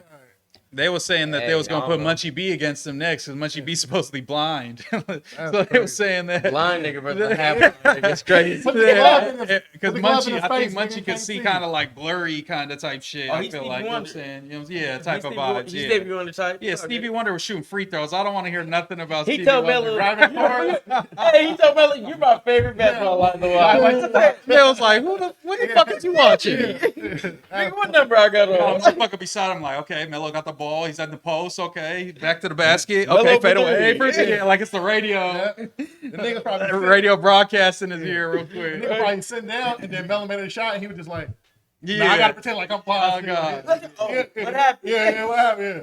Bro, Melo got a about to ruin this bucket. shit. Oh, Melo just got a board. We might need to make this a monthly thing. You We tell gotta- three. I shit, I'm man, down we with it. can. Shit, Yeah. I'm with it. Yeah. We cooking. I'll bring some topics always, man. Come Oh to the yeah, pod, this is good. man. This is good. We can come in here and talk. You man, you survived the test. You in here 3 hours. Now everybody can do it 3. Yeah, that shit Yeah, felt like it bro. went by Yeah. in like 20 minutes. I'm not gonna lie. That's how I like to make it definitely feel, don't bro. Like three- you just chilling at 3 home hours. on the Nah, couch, for bro. sure. Like, Mm-hmm. you feel me? I don't even make it feel like shit, like an interview now. Like niggas just chopping No it cap, up. we're talking. gonna have definitely plenty of clips from this motherfucker. Oh Man. hell yeah. Oh, Yeah, little I you there's know gonna they be getting some cut up right funny-ass now. clips, bro. Yeah, I'm not they gonna go. lie. Yeah, I'm cutting up something right now. Shit.